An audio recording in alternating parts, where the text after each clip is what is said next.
Hashtag Shields is going to enter you to win some Dragon Shields. Type in hashtag Shields. Click that like button. Let's get to 69 so we can get this stream going. How's it going, man? How are you tonight, sir? Well, Annie and I have been playing real-life Helldivers around our apartment. Do you want to guess what's infested us? Terminids or automatons? I'm going with Terminids. I'm going to say Terminids have infested, not invested. Actually, I think the investors might be.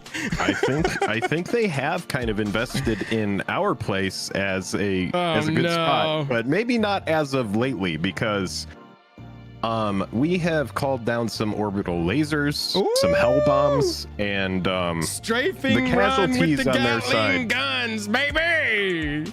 That's right. Their casualties have been immense. Hell so as yeah. of right now, I imagine they are licking their wounds, trying to figure out bro, what you're do we like, do with the you last got 3 or 4 of us that exist. You got like clavicle pit sweat. You're like, you've been fucking rocking this, huh? Yeah, we've been going pretty hard the last few days, but today we actually opened the fridge, and that's where we got down to almost like, we were expecting it to be like, oh my god, this is the mother load, and thankfully there weren't a lot of bugs under our fridge. There were some that were hiding out in this one area, but type in hashtag Shields, y'all. It's been pretty nutty, dude. Jake has been trying to shield his apartment from a Terminid invasion. Hashtag Shields are going to enter you to win some Dragon Shields right here at the beginning of the stream. Y'all, it's the beginning of the stream. You know what we got to do. Real quick, we got to mention our lovely sponsors. We will have a whole segment dedicated to them in the middle of the stream to tell you intimate details about all of our sponsors and some cool things we got coming up. So we got some cool things to announce tonight. But Card Conduit, best way to sell your cards. TCG Player, go and buy you some now. New sponsor, Drip Shop. We are going to be live on Drip Shop 2 times a month. 2 times a month. Additional streams you're gonna get. It'll be cross-streamed here. You can auction. We're gonna auction some cool merch. We're gonna do some cool giveaways. We got some stuff for sale. Should be a fun time. It's gonna be what everybody on the street is calling a shebang. Oh, it's gonna be. It's kind of like. It's gonna be a shebang. What I've heard. Don't even worry about that. It's gonna be a great time. We've already talked about them. There's an active giveaway right now, but Dragon Shield not as anymore. Well. Thank you to Dragon Shield. Josh P just won the Dragon Shields. Josh P messaged me on Discord. You know the deal. I'll send you a picture of some choices and you can grab yourself some. Let's see what I got right here. Best sleeves Bloomborough, that dude. exists. It's not Bloomborough straight up, but these Dragon Shields with this like fox on them, it's not zooming because I got my zoom set very specifically, but I'm getting Is It deck vibes. I'll send you some options, Josh P. Just message me. Dragon Shield, thank you very much. Also, MTG Stocks, if you're tracking the prices of cards, and Moxfield, if you need a place to put your deck lists on the internet. Y'all, speaking of Moxfield, the rules for Moxel. We're going to guess a 5-letter word. No chat. Chat, you are temporarily banished. We have to Oblivion Ring, y'all. Just for a moment, we will sacrifice the Oblivion Ring at a certain point, but all right, here we go. 5-letter word or name of a Magic card. If it's a purple, the letter's in the word and it's in the correct spot. If it's gold, it's in the word, not in the correct spot. And if it's gray, it's not in the word. Jake. Let's do birds. BIRDS. I love that. You like birds? I'm into it. Okay, we got an I and an S. Okay. We've got an I and an S. So let's say it starts with the S and then something, a vowel probably, and then nothing. Slice? Like slice and twain? Is a good. Okay. Ooh. We did lock the S in the I. We didn't gain any new info, but we locked the S in the I. SPI? Spice? Well, it's not CE. And there's no L. All right. Skims. SMI. SM. Smite. Well, oh no, E isn't in there. It's not an E. We were close.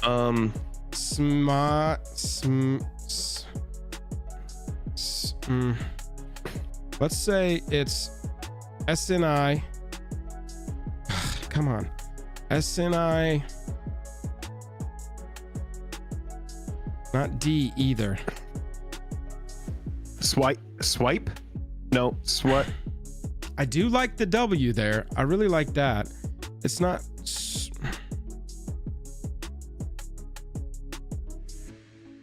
No, it's not C. It's not R. Ooh, the S is good. We're gonna get there, dude. We're gonna get there. F. SH.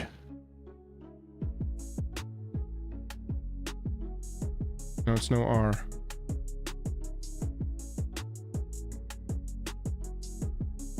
Spine. No.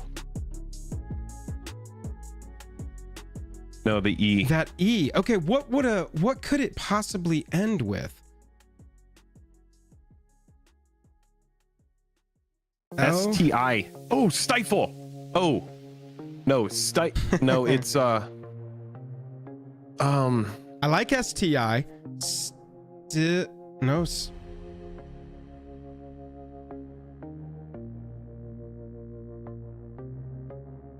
I can't wait to see chat. I know chat is already. Oh my god, I know. I'm resisting the O-ring over here. I'm resisting the O-ring. Don't do it. Chat. You and I have to figure it out. You and I have to figure it out with our knowledge. All right. We're gonna figure it out. We're gonna figure it out with our knowledge. We're figuring it out with our knowledge. Spike? No, we have to get rid. The E isn't a thing. The E isn't a thing. The E.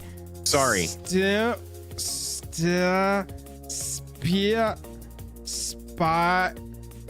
Spire.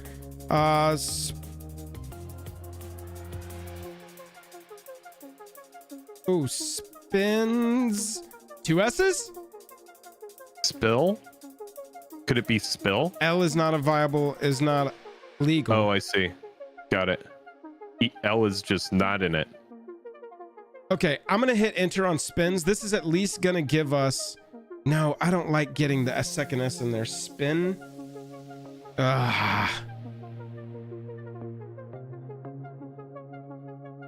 Okay. STI feels right.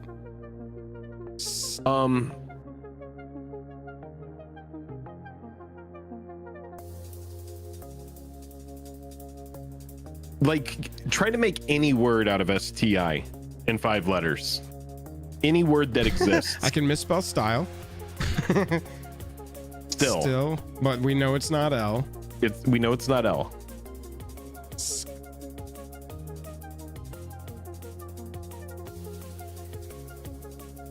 Could it be SW? SWAT. No. SWIP. Sweepa. Oh, Jake. SGI.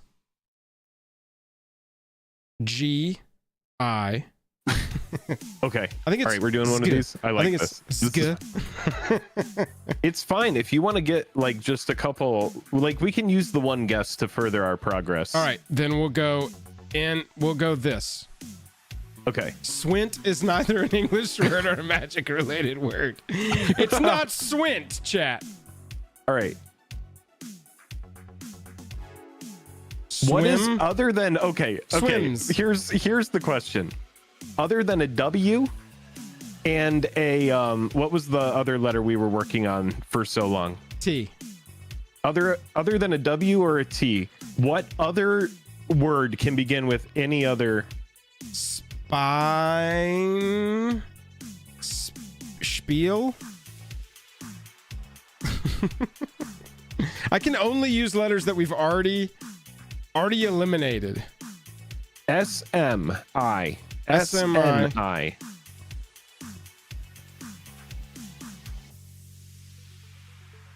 Oh. Skirk. Let's try skirk. Oh. Is that it? Oh my god. Well, we knew R wasn't in it. Fuck. All we did was learn K. No. No. No. Well, chat, if you've ever wondered if we cheat at Moxel, we do not. Yeah, okay, dude, we don't. So we know that K is not part of it, and R is not part of it. What a waste. We knew R wasn't part of it. I got so hyped with you, though, bro. We jumped into the oblivion together. The space station is watching us float into space, being like, oh, but R, so sure. We even knew the R. I know, Jake. S-T-I, what you don't want to get. W-N, stoon. It's the past tense of stew. It's not a word. This is the Jake and Joel Moxel stream. Oh my God. We are gonna do it, this dude. Is the worst we are gonna do it. I think this is the worst one so far for us. It's hard. We got. Oh my God. We There's did gonna be really well with hours of chat birds to and catch up on. Okay. S-W-I-M. N-E? No, it's not E. Is it some like fake? Is it some like weird magic, like old, like swing name of something? Swing. Yes. All right. Well, we know no G, no W. I'm gonna throw myself off a building. What the hell? We can do it. We can do it. We know what it isn't. Dude, we're running out of letters. Let's try S-H-I. S-H-I-M. Shit. Ship. S-H-I-P. S? Two S's? Could it be? It would give us one guess. It is S-H-I. Okay. Shift. Could it be shift? That's got to be it. That's the only. Please be shift. Are we sure? Do you want to try any other don't things? Lock it. Don't lock it all yet. Right. I know. It's got to be S-H. Shift is a really good choice. Shift. What is the magic card that has shift in the name? I don't know. There has to be a ton of them. There's got to be something with shift, right? Do you wonder? Is it Shimi? Is it Shimo? Is it Shiva? Oh, it's either Shiva or shift. Can it be a proper noun? Is there a Shiva? Oh God. All right, we're locking this. All power and glory to Bolus. Here we go. My God. Oh, Shizo. The dog? We got close. The dog! We got close. All right, I have to see chat. Oh my God, dude. The dog. Did anybody get it? Speak now. I see Furman got it. Oh my God, dude. Okay. Scion. Ooh, Scion was a good idea. Ooh, Scion was a good call. Okay. I see swing, sting, spill. Chat, y'all were kind of. Oh, Shizo's not the dog. It's Death's storehouse. Yeah. See, I don't hang out at places like that. It freaks me the fuck out. I can't deal with that. Yeah, you don't ever. I never go to Death's storehouse ever. I only go to Costco. We did pretty good there. It wasn't, it wasn't a clean yeast, but it was pretty darn good. It wasn't a clean yeast at all. We were so on the second guess, we were doing so well, bro. All right, let's see if we can make it up. All right, let's banish chat. Goodbye, chat. We're banished. O-ringed again. See you in a second. Ya. Here we go. We've got a legendary creature. Yeah. There's a comma. Oh Jesus. 1, 2, 3, 4, 5, 6, 7, 8, 9. And then 3, and then 2, and then 6. What is it? What kind of card is it? Legendary creature. 1, 2, 3, 4, 5, 6. Is it a dragon? Trample isn't 6. What is 6? Flying? Okay. I'm pretty sure this is flying. Yeah. Let's just do an F and see what an F gets us. All right. Okay, so it's whenever WHENEVER. Yeah, so whenever it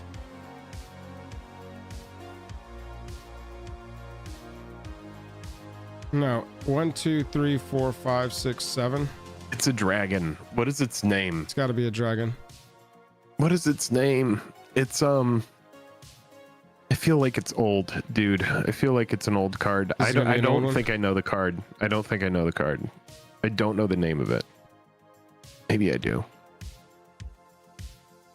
Okay, well, we've got 12 letters to help us here. So I know L and Y. That really didn't help us at all. Of something. It's something. It's of. It's definitely something. I think something is one of the answers. Of. Torbran? No. No. 1, 2, 3, 4, 5, 6. It's definitely dragon. Legendary creature dragon. Well, let's do D? So look, we know that there's an O in it, so it's like we could start to do the puzzle, because if it's a dragon, so I mean, it's like, do we even want to use O? I mean, I guess we could. We know it's not a dead guess.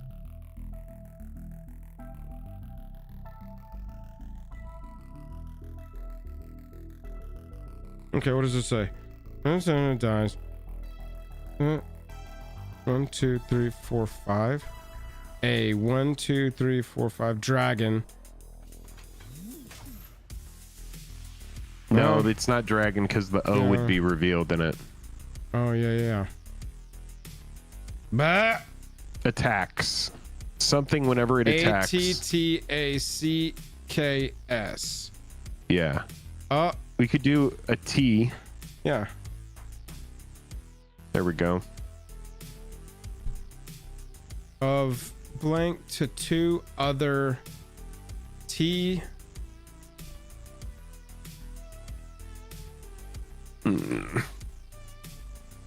We need to get a letter in this name here. What's the first letter of this name? It's gonna be like G or Z. I want to do like a C or a G, dude. I'm with G. You want to do G? Yeah, let's do G. Here we go. Come on. Target. Okay, yeah. 2 other of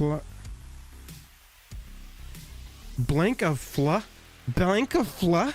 What is blank of fla? Travis is calling us. Oh my god. Oh, dude. We were on the wrong screen this whole time. Nobody could see the card and we couldn't see chat. Oh my god. Okay. I had it hidden. All right, chat, here, catch up. Travis is calling us.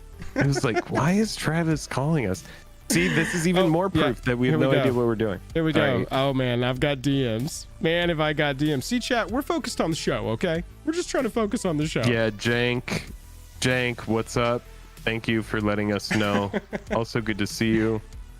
Fuzz as well. We appreciate you, Buzz. Chat, thank you. Yeah, I appreciate it. Josh, remind me again. All right, here's where we're at, chat. We can't see the stream. Yeah. Got it. Yeah, this is not good. Thank you. Chat can't see the puzzle. Yes. Damn. Damn. Does that fall under technical difficulty or is that a technical error? Is that just an error? Yeah. How do we rule that right there? It's just an error. Yeah, just an error. Unforced error. Got it. What would be an example of a forced error? Like if somebody drove into the electrical pole outside my house and I lost power. Does that work? Okay, got it. If Jennifer came over and cut the internet wire, I'd be like, shit. Got it. All right, chat, sorry about that. That is on me. That is on me. That is on me. Right, don't look at chat. Don't even talk I'm to them. I'm just apologizing. Yet. Bro, there's no way they know it. They weren't giving us answers that whole time or anything. They were. Oh, they were. They were just yelling at me. All right, let's try the C, dude. They were just yelling at me. Do you want to do a C? I'm feeling a C or an S. A C of or a D. I'm fine with a D as well because we know it's in dragon. A C or a D. No, we don't. We need some letters that aren't there. We need some letters that are not there. All right, then let's do a C. A C or an M. What do you like better, an M, an N, or a C? I want to know if this says Ace of Fla. I want to know if this says M. Oh, M, boom, dude. Maw of Flames. What's the Maw of Flames? What's the Maw of Flames? Dracuseth? No. Oh, yeah. Let's go, dude. Is that right? I think so. Let's fucking go. We did great. Well, chat, thank you for bearing with us there something. while we had what was almost a second game segment. Chatsky, sorry about that. All right, we're back. That's the one negative about banishing chat is no one can see it, and then they all start to leave the stream because they're just looking at our faces talking. Can't see this. They're making up a puzzle in their heads. I can't even wait to go see how that looked. I'm gonna run it back. Travis said next time Chad gets to see the screen and you guys don't. Y'all give us clues through chat. We're gonna have. That sounds great. We're gonna have Dragon Ball talk in there, being like, the letter is pasta. We're gonna have. Oh yeah, dude. Look at us. Look at us. I'm gonna make a. Don't play that back. Short. I'm gonna make a short of us. Nobody wants to see a short of that. I don't think. Oh, I'm gonna do it. It's just gonna be us talking. It's gonna be the best thing we've ever seen. It's either that or I make it about the bugs. I can do it about that or the Terminids. The bugs in your apartment? Yeah. Because one of those things is getting turned into a short. You get to pick. I want to see how the bug one turns out. Okay. I'm honestly interested in the AVD on that. Okay. All right, sure. Chat, what are we thinking of Thunder Junction? We had some streamers, some Magic streamers. We don't know what that is. We're not those, but we had some Magic streamers stream the set today. So some of y'all got to watch it. Some of you in chat, for us, got to play it. I'd love some initial opinions. What singles are you looking for? How are you feeling about Thunder Junction? Jake, with the set. I got a new segment. It's called Chat Gets to Pump the Card. Chat, what card do you want us to pump super hard over the next couple months? Let's go. Nobody else is going to see this. Nobody else is going to see this. Let's go. This is our secret message to you. This is our secret card. We'll pump the card. Unami said, I'm building new Ariet. I actually was reviewing a deck list from somebody who said that they are building new Ariet earlier today. New Ariet? Ooh, shoot the sheriff? This is almost like asking what's your favorite card in the set. One of my favorite streamers, Travis Ga. I saw him on the early access event Travis earlier. I couldn't tell if that was Travis Gafford or Travis, just like maybe like a generic GA name that Travis, Travis Ga, maybe like Travis Gamer. He's one of my favorite like streamers that. to watch. I don't know if it was Travis. It probably was just like some random. And so if it was Travis Ga, I don't know. When Travis Ga was streaming earlier, it looked like it was pretty fun. And we were talking about that new Ariet. That Ariet, y'all, it's just so brutal. Why would you want to build a deck that steals other people's stuff? People are just going to be like, wah, wah. People are going to be like, wah, wah. Jake, are there any commanders that you're looking at? Okay, so I'm definitely building Riku. I really, really like the new Gissa, the Hellraiser.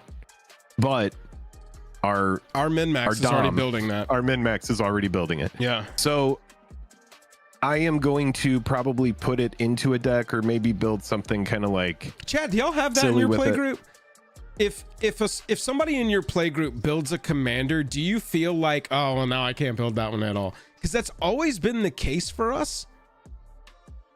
It's always kind of been a weird thing. At the last Commander Day I went to, 2 people brought Mothman, and I was one of them, and Mothman got played game 1. And I didn't want to just like immediately bust out my Mothman because they were both stock lists anyway. Like maybe if I had been working on it constantly, but it was just I've still got mine in the box. I'm gonna take one of these. I'm gonna upgrade one of these a little bit and take it to San Francisco, but I haven't chosen which one yet. Mothman is really good, and we were just talking about Tato Farmer. That's a really good card. That list has a lot of good stuff like Guardian Project. It has a lot of really good Reanimator cards, and so I would say that list is probably the most interesting as well, because it offers that new mechanic. Really fun Yeah, deck, lots of honestly. people saying that a lot of times they do not build commanders if somebody in their play group is like, I'm going to build that one. So how do y'all decide? Is it just like first come first serve? Like if I see a preview for Gissa the Hellraiser and I want to build her, and I text it to Jake and our min-max and I go, I'm building this is the shit, and they've already ordered 20 cards, and I'll be like, I already ordered 4-day. Where does that dispute get resolved? There's a flag on the play on that one. How do we resolve that? I think if you're both passionate about building the deck, I think it's fine. You know, I didn't see way to be non-confrontational and pleasing of everyone, Jake. Jeez. I know it's who I am. It's honestly one of my worst character traits, truly. Well, best and worst. You see how you did that? Yeah, best and worst. No, the Gissa is really interesting, and I would absolutely put it into a deck. I think that it's a really fun card. I think it's a card that's definitely worth building a commander out of. If you're interested in that strategy, it's going to be really fun, because the way that Dom is building it is he's running lands that you can repeatedly use and target people with, so that you can repeat crimes. And then it's got like a coat of arms kind of thing. So it's like the idea here is to play and protect Gissa, and then use a bunch of effects to just create a massive zombies, and then go way over the top and win with Exsanguinates and Torment of Hailfire and that kind of thing. It's gonna be fun, you know. It's like it's mono black, so it has the drawbacks of mono black, which you know does have drawbacks, but it's still very fun and very strong. Yeah, that's cool. Oh good, Isbister, I appreciate that. Thank you so much for showing up. We're good to go, everybody. We can start the stream. Y'all start paying attention. Nice. I look Can you actually move chat? For some reason it's in the way of me watching the stream with you. Oh yeah. I haven't swapped over to this yet. We're still just chatting. No. We're just chatting. Okay, cool. But no, yeah, we can go ahead and get this going, chat. I just wanted to kind of get a sense of where, you know, me and Jake were and where y'all were with Thunder Junction. I do think there's some cool stuff here. The precons didn't really interest me too much. I think the land one seems really strong, and it's always been an archetype that I have a side eye on. I'm kind of tangentially interested in it. But the issue for me with that deck is it feels like it kind of builds itself. It's just very, use the land cards that are good. Put the fog in there that you can buy back by sacking a land. Put the scoot swarms in there, that kind of stuff. And so I'm just like, I kind of want to, but I don't know. But I've never had a land deck, so it might be fine.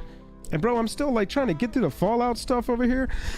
Yeah, it just goes so fast, so fast. I know. Well, at least you know, we should tell people at the top of this stream that this weekend we're gonna have our very first ever drip stream. That's right. And so if you go over there, we're gonna be giving away a bunch of stuff. Like, it's going to be pretty packed full of collector boosters and that kind of thing. So if you want to go over there, definitely use that link and come hang out this weekend. We're doing Fallout for this one, then we'll be doing an OTJ one later in the month. Is Bister here before we swap over? All hail. Let me get some crowns in chat. If you've got a crown, please drop it in chat for the stream monarch. All hail. William is Bister with the $5. Thank you guys for being the highlight of my week. Carry on. We appreciate you, William. Thank you so much. We definitely appreciate you. Also, Travis was asking, what are we doing in San Francisco? What are we doing in San Francisco, Joel? Do you know? Yeah, I feel like we're jumping around a lot. Well, here, I want to get to this because we did mention it, and then we didn't say anything about it afterwards. You said, I'm building a deck for when we go to San Francisco, and people have been asking, what are you going to San Francisco for? And so I just want to cover it, and then I'm down to get into this. It's the annual meeting of the decks where Joel builds a deck goes there and exactly. That's all I wanted people to hear, is that it's the annual meeting of the decks. There you go. Continue. I'm good to move on. We will be at Command Fest San Francisco in our sponsored segment. We'll go to the website and show y'all all the details and everything, but not this coming weekend, but next weekend we'll be in Command Fest San Francisco. That's right. That's it. And we will be there. It's going to be a good time. We have a video that we need to make, but we're going to be playing a couple events and we're going to be hanging out. So if you see us there, come say hi. Oh yeah. If we're not shooting, we'll be playing Commander, getting involved with everybody. We'll get more into that, more details when we get to our sponsored segment, because y'all have to hear about the Drip Shop first show Friday. This is the box. We're giving away everything inside this box. Plus, we've got some cool stuff for sale. Plus, we got some cool stuff for auction. Should be a good time. We got 33 commanders to talk about. You want to talk about these things? Yeah, let's get through them. All right, so how do we feel about the mounts as commanders themselves, chat? What do we think here? Let me see if I can blink. So Saddle 1, for anybody who doesn't know, it's a little bit like Crew. And you can have a creature ride this, and then you get an additional effect. 3 mana ETB, scry 2. And attacks while saddled, exile it. And up to 1 creature that saddled it, return those cards. So it's a blinky thing. Mono white. Better ways to blink, right? Yeah, there's ways to blink, but the blink decks have good choices as commanders if that's what you want to be doing. It's great in the 99 of that, but just putting yourself into mono white just to have a blink on an attack trigger that it's got to survive the combat anyway. Mid. What do you think? I don't know. Someone smarter than me is probably going to figure something out for the card, but I don't think there's anything that good. Now, Fibblethip, I think, is very good. Yeah. Really quick, Headhunter Racing with the $10 says, fire off some super chat support to support the show. JR Hunter here. We appreciate you so much. Oh, hell. Thank you for the support. You are the new stream monarch. As we talk about Fibblethip, lost on the range. 2 blue, 1 other. This has Ward 2 and it's a 1/1. I already love it because it's low to the ground with really nice protection, really nice mana value. You may look at the top card of your library anytime. Top card of your library has plot. Plot cost is equal to its mana cost. We'll talk about plot. You may plot non-land cards from the top of your library. It's just velocity, man.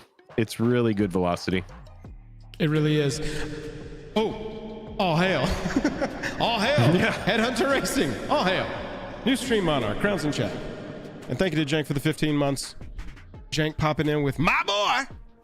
Of course. Yeah, Jank getting a lot of Fibblethip support here, so I'm sure this set is already near and dear. Yeah, near and dear to Jank's heart. In the art of the last set. Now we got new legendaries. It's a good time for Fibblethip lovers. So plot means that you can plot away the card, and it'll tell you the cost. It's equal to the mana cost. Hang on, you just said plot means you can plot it away. Plot means you can pay its mana cost, and it gets like exiled, and then future you can cast that at sorcery speed for free. That's right. That is plot. Mono blue, I don't know, man. I bet that this could get really tricky. I feel like I always underestimate, tinkery, dirtly little mono blue decks that are like, I'm gonna take 1,000 game actions per turn, deal 5 damage and pass, or be like, leave all my 12 mana untapped, pass. And you're just like, So we're looking at this through the lens of being a commander and not a good card in the 99, because in the 99 I think it's stellar. Great, and it belongs really cool in a bunch of decks. Yeah, really cool card. I do see what you're saying as far as like being a commander at the helm of mono blue. Jank does make a good point. Says super good with the no cost suspense spells. Yeah, that makes sense. Need to get a way to scry lands off the top so that you can just start plotting stuff into exile to cast at sorcery speed whenever you want. This one's got some potential. Could be an interesting deck. This seems like a commander right now. The more I look at it, the more I'm getting interested in it, and like being like, I've never actually had a mono blue deck. That doesn't make any difference. It's just a lot of velocity. Now mono blue, you're going to be casting counter spells and stuff like that, and counter is not very good with plot. No. So when you get into that zone, it gets kind of weird and clunky. Geralf the Flesh Right. The Flesh Right. Not lot. 1 blue, 2 other, 2/3 human warlock. Whenever you cast a spell during your turn other than your first spell that turn, create a 2/2. That's nice. Every single one past that. I mean, if you can storm off, you're getting 2/2s like nuts. And then whenever a zombie enters the battlefield under your control, put a +1/+1 counter on it for each other zombie that entered the battlefield under your control this turn. Kind of like that angel that grows your angels as you have angels that you cast, and there's angels already angeling. Then makes it more angely. This makes your zombies more zombie. Called like Giraffe's cantrips, and just every single turn just play a bunch of Jataxium Probe and and that's just to dig down to like your Infinite Storm combo. Yeah. Well, I don't know. Can blue storm? Oh, I guess it can, right? Oh, dude. Bro.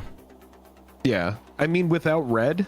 Yeah. I guess it can, right? Let me introduce y'all to Commander Spellbook. If you never heard of Commander Spellbook, this is where you go to search for EDH combos. They've got a lot of syntax stuff like Scryfall.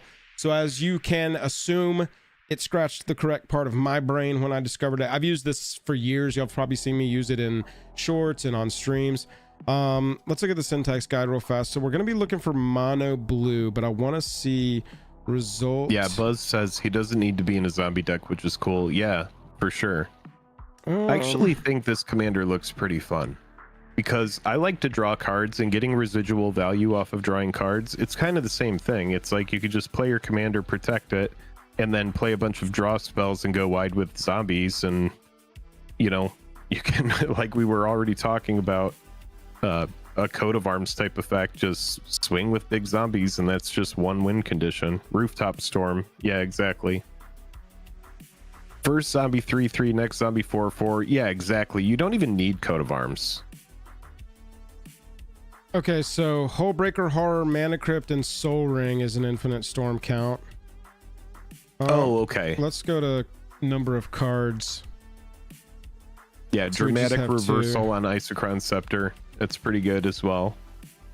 Deadeye Navigator with something that creates 2 treasure tokens when it comes in. Sakashima with Untapped Legend. Oh, we're looking for Infinite Storm. Infinite Storm.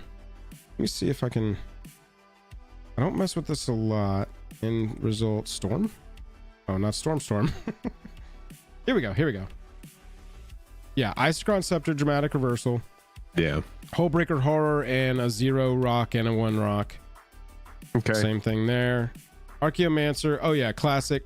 Ghostly Flicker, Drake, and Archaeomancer. Near Infinite with Forged, Ethereum, and Top. I think it's kind of cool. Yeah, there's some playable kinda cards. fun. Like these 3, wildly playable. These 2, wildly playable. It's not like you got to stick bad cards in there to get there. And, cards like this that are exiling, these can be used in a pinch as defense. There's a lot of different tricks that you can do with these. And so I feel like this one is interesting to me as well. It's like a... Again, low to the ground, which I really like. Yeah, you could cast it early and just kind of put some pressure on the board or defense, and then wait. And once it dies, when you go to cast it for that 5 mana, have your combo ready to roll, so you can cast it like an enchantment, super sweaty, basically, you can and then turn go. one this thing easily. Oh yeah. Lotus it out. It's like get a Jeweled little Lotus. They go. We spent a lot of time on Giralf the Flesh, right? But I think he's cool. Yeah, so let's talk the about Mystics are going to require a little bit more time. Oh, yeah. This is one that we already kind of talked about. 2 black, 3 other for a 4/4 human warlock with ward 2 and pay 2 life. Pretty cool. Skeletons and zombies you control get +1/+1 and have menace. And whenever you commit a crime, which means whenever you target a player or their stuff, you're going to be creating 2 tap 2/2 blue or their stuff. I like it. Create 2 tap 2/2 blue and black zombie rogue creature tokens. This ability triggers only once each turn. Thank God, because then it can get really bad. That's where the Giralf kind of has a little bit more. Yeah, dude. Like, I love that about it. Every storm, velocity is going to get you a long way he's in just that like, deck. Here we go. Now, this does look really good, and I think you play a bunch of stuff to protect this. It just sits on the battlefield, and you get that residual value. And yeah, I think this can get out of hand pretty nicely. Gissa making sure that all the zombies and skeletons have a nice man ass is really strong, and I think will be the underrated line of text here. But will be a line of text that people end up taking advantage of a lot when their things are smacking in and nobody can stop it. Jake, we got Karavik in a new version, your favorite commander, in a 3 mana version, black 1 for a 3/3 warlock. Whenever you commit a crime, Exile up to one target black card from your graveyard and copy it. You can cast the copy, and if you do, you lose 2 life.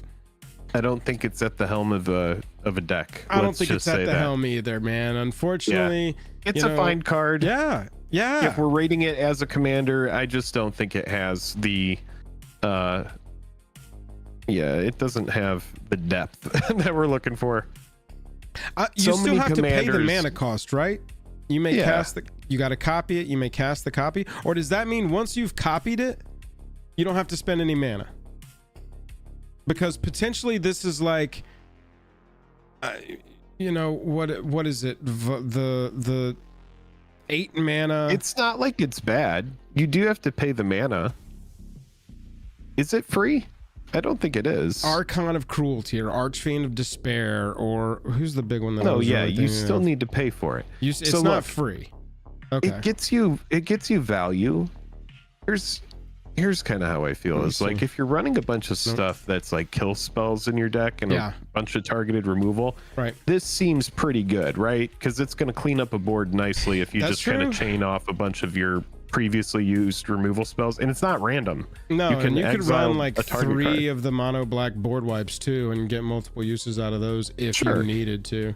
And it doesn't need to be in mono black either. If it's in the 99, you can put it into anything, and then you're going to be you can cast stuff like Abrupt Decay, and then really get in there with like multicolored spells that have black in them. I think the card has potential. I just don't like it as a commander at all. I'm with you. Yeah, I'm with you. It does feel like a fun legend for me to explore, since it has graveyard in the text box in the Dahada Legends Reanimator.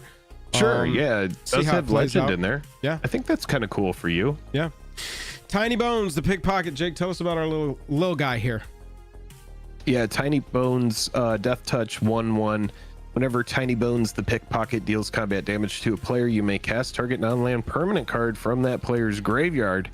Mana of any type can be spent to cast that spell. Pretty cool, man. Yeah, I mean, I see this getting through people, unless they have a bunch of chumpers. In the 99, and I think it could work as a commander. Yeah. That's where I'm curious. Because you got to be milling a lot. It doesn't enable any mill itself. All your cards got to be enabled mill, and again, you're limited to 1 color to achieve that. Not that it's impossible. I don't know. Like, I'm already like, I don't know if Ragavan's a good commander, and this doesn't seem as good as Ragavan. I don't think Ragavan's a good commander. Ragavan is a great card in the 99, and maybe that's where this lives as well. This is supposed to be like another really good turn 1, like a Ragavan. Because they need stuff in the yard. Yeah, no, exactly. I think it's just 99, dude. Yeah. I don't think it's a great commander either. I think it was made to mostly be constructed. A lot of these low mana monocolor legends are built for constructed, not necessarily commander, but we'll get into some later. Does have some mill, but it's not. I mean, you really need blue for sure. Yeah. 1 black, 1 other for Vadmir. There is no L. New blood. He's a bear. 2/2. Whenever you commit a crime, put a +1/+1 counter on it. This ability triggers only once each turn. As long as Vadmir has 4 or more +1/+1 counters on it, it has menace and lifelink. This is not a commander. This is a constructed card. Moving on. Yeah. It's a constructed card that's legendary so that you can't have a bunch of them on the field. Exactly. And all growing at once. Right. Calamity, Galloping Inferno. 2 red, 4 other for a 4/6. Horse mount with haste. Whenever Calamity, Galloping Inferno attacks while saddled, choose a non-legendary creature that saddled it this turn and create a tapped and attacking token. People are going to like this. Token that's a copy of it. Sacrifice that token at the beginning of the next end step. Repeat this process once and saddle 1. This is good. I like this. I think that you could potentially build a pretty fun mono red deck with this at the helm. I think it's semi-generically good in a red deck that's got the right, critical mass of creatures. Say you're running at least 20 creatures. run this as one of them, and copying, especially you know where non-legendaries. this really shines, though, dude? Where's that? Gruul. Oh, this yeah. is a Gruul card. Dude, that's what I'm saying. If I've ever seen a Gruul card, this is, yeah. I really like this card. I think it's very cool. You can, if you want to go commander with it, you can focus on creatures that are going to have attacking triggers or like ETB triggers or dice triggers, because all of these tokens are going to ETB. They are attacking. So actually attacking triggers don't really work great because the token is already tapped and attacking. So the way that works, to my knowledge, is you don't get the attack trigger if it's already tapped and attacking. This card is great. Yeah, but this card is nutty, dude. ETBs, combat damage, and dies, you're all gonna get from the 2 tokens that Calamity creates. And the saddle thing doesn't even have to attack. That's the beauty of it, is you can just do it again next turn and, you know, create 2 copies of, you know, I'm thinking Gruul now, and I know it's not, you can't do this, but I'm just like, oh man, copying prime time, having 2 prime times. Can we please like go here for a second? I think there's a case for this being an elemental mount and not a horse mount. Oh yeah, dude. Do you think so? Because I feel like horse implies, like, I bet they if there's ran a out of fire elemental riding a horse, that horse is, they had to run out of tech spot, dude. Oh, Terror of the Peaks. I think this is an elemental mount here. Hang on, I'm gagging because I'm imagining somebody having a Terror of the Peaks and saying Terror of the Peaks, think this ride mount has Calamity. to change depending. Well, otherwise, this horse is just like, get me the best armor, please. There's a lot going on in my life legs right now. are tired, sir. The dragon is terrible and heavy. It's Ragavan won't work. It's got to be a non-legendary creature. But I am thinking Terror of the Peaks. Saddle this thing up. This thing attacks. You create a copy of Terror of the Peaks, and the first one sees the new one come in and 5 damage, and then the next token comes in, and the first 2 see the new one come in, and you get 10 damage to throw around, and then you're also still attacking. Oh my god, that thing, you know. I mean, that's you're living the dream, right? This is like casual commander silliness right here. This card is going to be this card right here is an absolute lightning rod must remove, because and it also has haste, which is that's the crazy part awful. Is you don't have to untap for anybody playing against it. It's a good card. Have to untap. This is honestly what has good card ETBs that we have dies? That is not a great. I don't think it's a great commander, dude. I might be wrong, but I like it more in the 99 of Gruul. Color red. Let's just search for enters the battlefield. I mean, there's a lot of good stuff. I just think like Gruul is where it needs to live. Yeah, I'm with you on that. Oh yeah. Oxide. Minus type legendary. Sorry, this one's getting deep here. Legendary, and we also need to be type creature because it's got to saddle the thing. Oxide. Yeah, terror. Yeah. Oof. Scourge. When it or another dragon ETB is under your control, it deals X to any target X's number of dragons. Oh, it's good in goblins as well because they have some tutor. Yeah. It's kind of cool. Zealous conscripts, dude. Zealous conscripts. That's really good. Oh wait, actually, zealous conscripts. It might not be. I mean, you would still get some value off it. Yeah. Hello, Alex. Yeah. Let's just say when and dies. When dies, and see what we get here. Leyline Tyrant. Oh yeah, Balor has got the attacks or dies. We don't get the attacks again. There's a lot of good options, dudes. Yeah, Cavalier is good. Ooh, when it dies, it deals damage equal to its power to each opponent. So this is that crazy smasher really dragon. Nice. Yeah. Sporting dragon. Yeah, I'm liking. I think we're seeing some creature types here, chat. Dragons, goblins, And that's before we've even gotten I think real dragons deep in. definitely want this as well. We've just only gone as deep as the red cards, so there's definitely some options.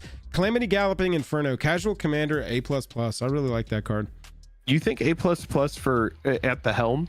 Oh, I don't know. I would have to really dig into A that plus search. for 99. Oh, yeah. That's in red green. Yeah, I'm just I gave the wrong review there. I You're can't right. imagine a red green player that doesn't want this. This thing is stupid. Yes, yeah. For any creature based deck, 100%. All of your big smashers. Just make sure it's not heavy legendary based. That's really the only hoop you got to jump through. Is make sure you don't have a ton of legendaries in there, and you're good to go.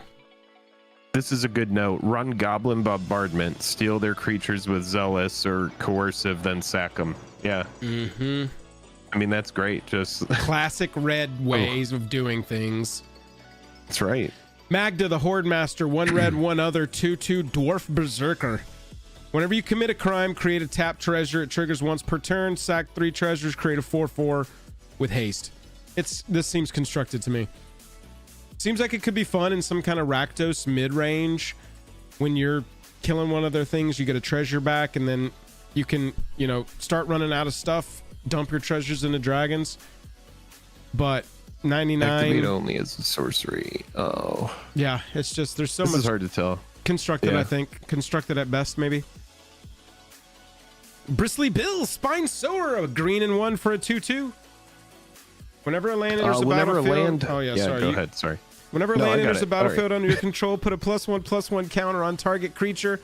And for 5 mana, unrelenting, you can double the number of +1/+1 counters on each creature you control.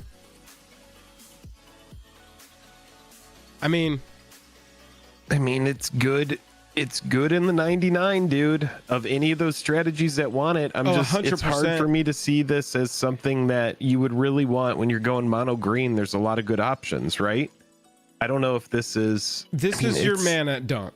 This is your mana dump. Oh, yeah. And so when you look at a deck like this, if you're going mono green, and we're thinking of it as a commander, if you're going mono green... Sure. You're looking at a deck like this, you're going, okay, if I want to do this, what we're looking at here, I need infinite mana and I need infinite landfall. That's what I need to pursue. I need as much landfall as I possibly can. I need as much mana as I possibly can get. Because beautiful part would be dump 10 mana into this, right?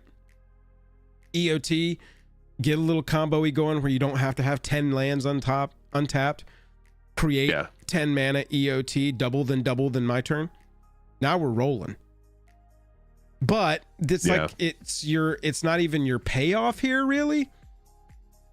But again, 99, these monocolor, they have really built some cool monocolor legends for different archetypes and that are going to find excellent homes in 99s. But Bristly Bill, what do you think? Commander? I don't really I don't like it that much. Palumbo with the $10. Thanks for the $10. Says Vorinclex love this. So yeah, I definitely think 99. There's decks that are going to be like, get me that Bristly Bill. That seems pretty good. We have got David Nick mentioned about the Magda that we just talked about, says is getting some looks for classic CEDH Magda. So it being in that deck, that makes sense. I could see that. Finisher in the command zone. Yes. Oh, sorry. Palumbo, thank you very much for the $10. We got dual commander, dual stream monarchs. My brain is working tonight. All hail the 2 kings. True. Yeah. Having a mana dump is great for all that excess mana. I mean, yeah, dude, this card's going to be expensive. I can already tell this is going to be one of the more expensive cards in the set. Bristly Bill? I don't think it's going to be people. Yeah, just that massive mana dump. Like, counter decks are going to love this because it says each. So it's like, if you're already going wide with counters. Yeah, man. It seems just so damn strong because you're in green. You're already in big mana. That's what I'm saying. It is a third of the whole setup here. You need the landfalls, you need the mana. Really, you just need infinite mana within this. Wilderness Reclamation, all that shit that's going to allow you to untap and get extra mana. Yeah. Yuck. Absolute yuck. Yeah, long term. The more I read it, the more I'm like, fuck green so much. All right, here we go. Rakdos. We have a palate cleanser after all that. I feel so much better. A fair magic card. You go ahead. Finally, 2 red, 2 black, 5/5. Scorpion, Dragon, Rogue. What do we know? Chat, War and Peace. Scorpions are not outlaws, neither are dragons, but rogues. Bad. Sacrifice 3 other creatures. You may put a creature card from your hand onto the battlefield. Activate only as a sorcery and only once each turn. All right, so we get to ramp out big stuff. This seems like I'm going to play little things and then Eldrazi and just have a good time. Right? Maybe? Yeah. Activate as a sorcery and once each turn. I mean, yeah, you will very simply have 3 creatures by the time you play this. Have some good payoffs in here. Ooh, baby. I mean, basically, your turns 1 through 3 are, I want 3 creatures on the battlefield, and I want to tutor my biggest, baddest creature into my hand. And then you sack the 3. You play a cool. You sack the 3. I mean, you can do this the turn a cool comes down. That's kind of nice. Yeah. You don't get the cast trigger off Eldrazi, so that is worth noting. You still get to cheat them onto the battlefield, and they don't have to get sacked or anything. I would probably go like Villas, you know, Demonic. Sure. Go any of the demons that, like Rune Scarred, maybe search up some other stuff, get another backup, you know. Maybe some big ones like the idea of having Fervor in here and Siege Anger. Gang Commander. Yeah, BuzzFuzz said good Goblin Tribal. You can sacrifice Anger and get it in the yard. 100%. That seems like a good way to go. Yeah. Buzz said good Goblin Tribal Commander. Yeah. I mean, look at the synergy there of like, you know, sack the 3, play a Siege Gang. Siege Gang's already bringing in the stuff to sack. And that's just like a very mid turn for this. But that would be, I mean, that'd be a pretty brutal little turn 4, turn 3 if you get the mana early. Sack your little 0/1s, your spawns, your gobos, whatever you made, and you know, I mean, then have some big stuff in there to kind of abuse it. Yeah. 3-color commander, Anti-Flash, the veteran. 1 white, 1 green, 1 red, 3 other, 4/5 human rogue. Humans aren't Warm P, but rogues sure are. Anti-Flash has flash. And when Anti-Flash enters the battlefield, if you cast it, return target permanent card with mana value 3 or less from your graveyard to the battlefield tapped. And whenever Anti-Flash becomes tapped, you exile the top 2 cards of your library, varmint. You may play those cards this turn. This card is good. This card is Sun Titan on a in the command zone with better colors, and also has Impulse Draw built in. Yeah, dude, like shut the hell up, man. This card is stupid.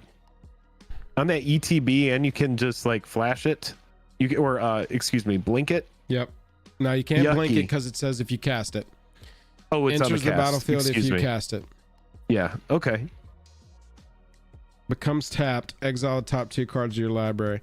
Yeah, I mean, really, it's just like getting at flash speed that return of that MV3 permanent card. Yeah. And then it's more about getting that impulse draw. You just need to figure out some way to tap Annie, unless you so that you can avoid attacking. Sorry, I said tap Annie and felt really inappropriate all of a sudden and got BuzzFuzz says completely distracted. I hate the. Oh, it's expensive. Don't even worry about that. Thank you. Yeah, don't worry about that, man. You get over that right now, and you just forget. It seems mid to me. No, Sun Titan is. I'm just talking about the colors. Obviously, Sun Titan is better because you're getting it on the ETB, and then you're also getting it on the attack trigger. And so yeah, from that perspective, it is much better. Yeah, I do think it's. What do you think? As a commander, I would probably rate it at like maybe a B. Yeah, I don't think it's that bad. I think there's some people that are going to be excited to build this. Yeah, there'll be some tricks. You could probably look into some cool permanents that are 3 that sack and do a thing. Any of the seal type stuff. You know, let it sit there, do its thing. It goes to the graveyard, Annie returns it. It's got some possibility. There's some tricks. But I'll tell you, Bonnie Paul. I like Bonnie Paul a lot better. Clear Cutter, 2 blue, a green, and 3 other. 4/6/5 with reach. It's a giant scout. When Bonnie Paul Clear Cutter enters the battlefield. Create Bow, a legendary blue ox creature token with this creature's power and toughness are each equal to the number of lands you control. That's just so nice and simple, to the point. Whenever you attack, draw a card. Sorry. Yeah. Oh, that's cool. That's what you create right there. Aw. Wholesome is just. I love amazing. It. Got the birds for scale. I mean, sheesh. What's up, Move to Combat? How's it going? Birds for what scale. What are y'all talking so poorly about Annie about? No one's talking poorly about Annie. We're reviewing a new Magic card called Annie. Annie, what are you doing? Stop.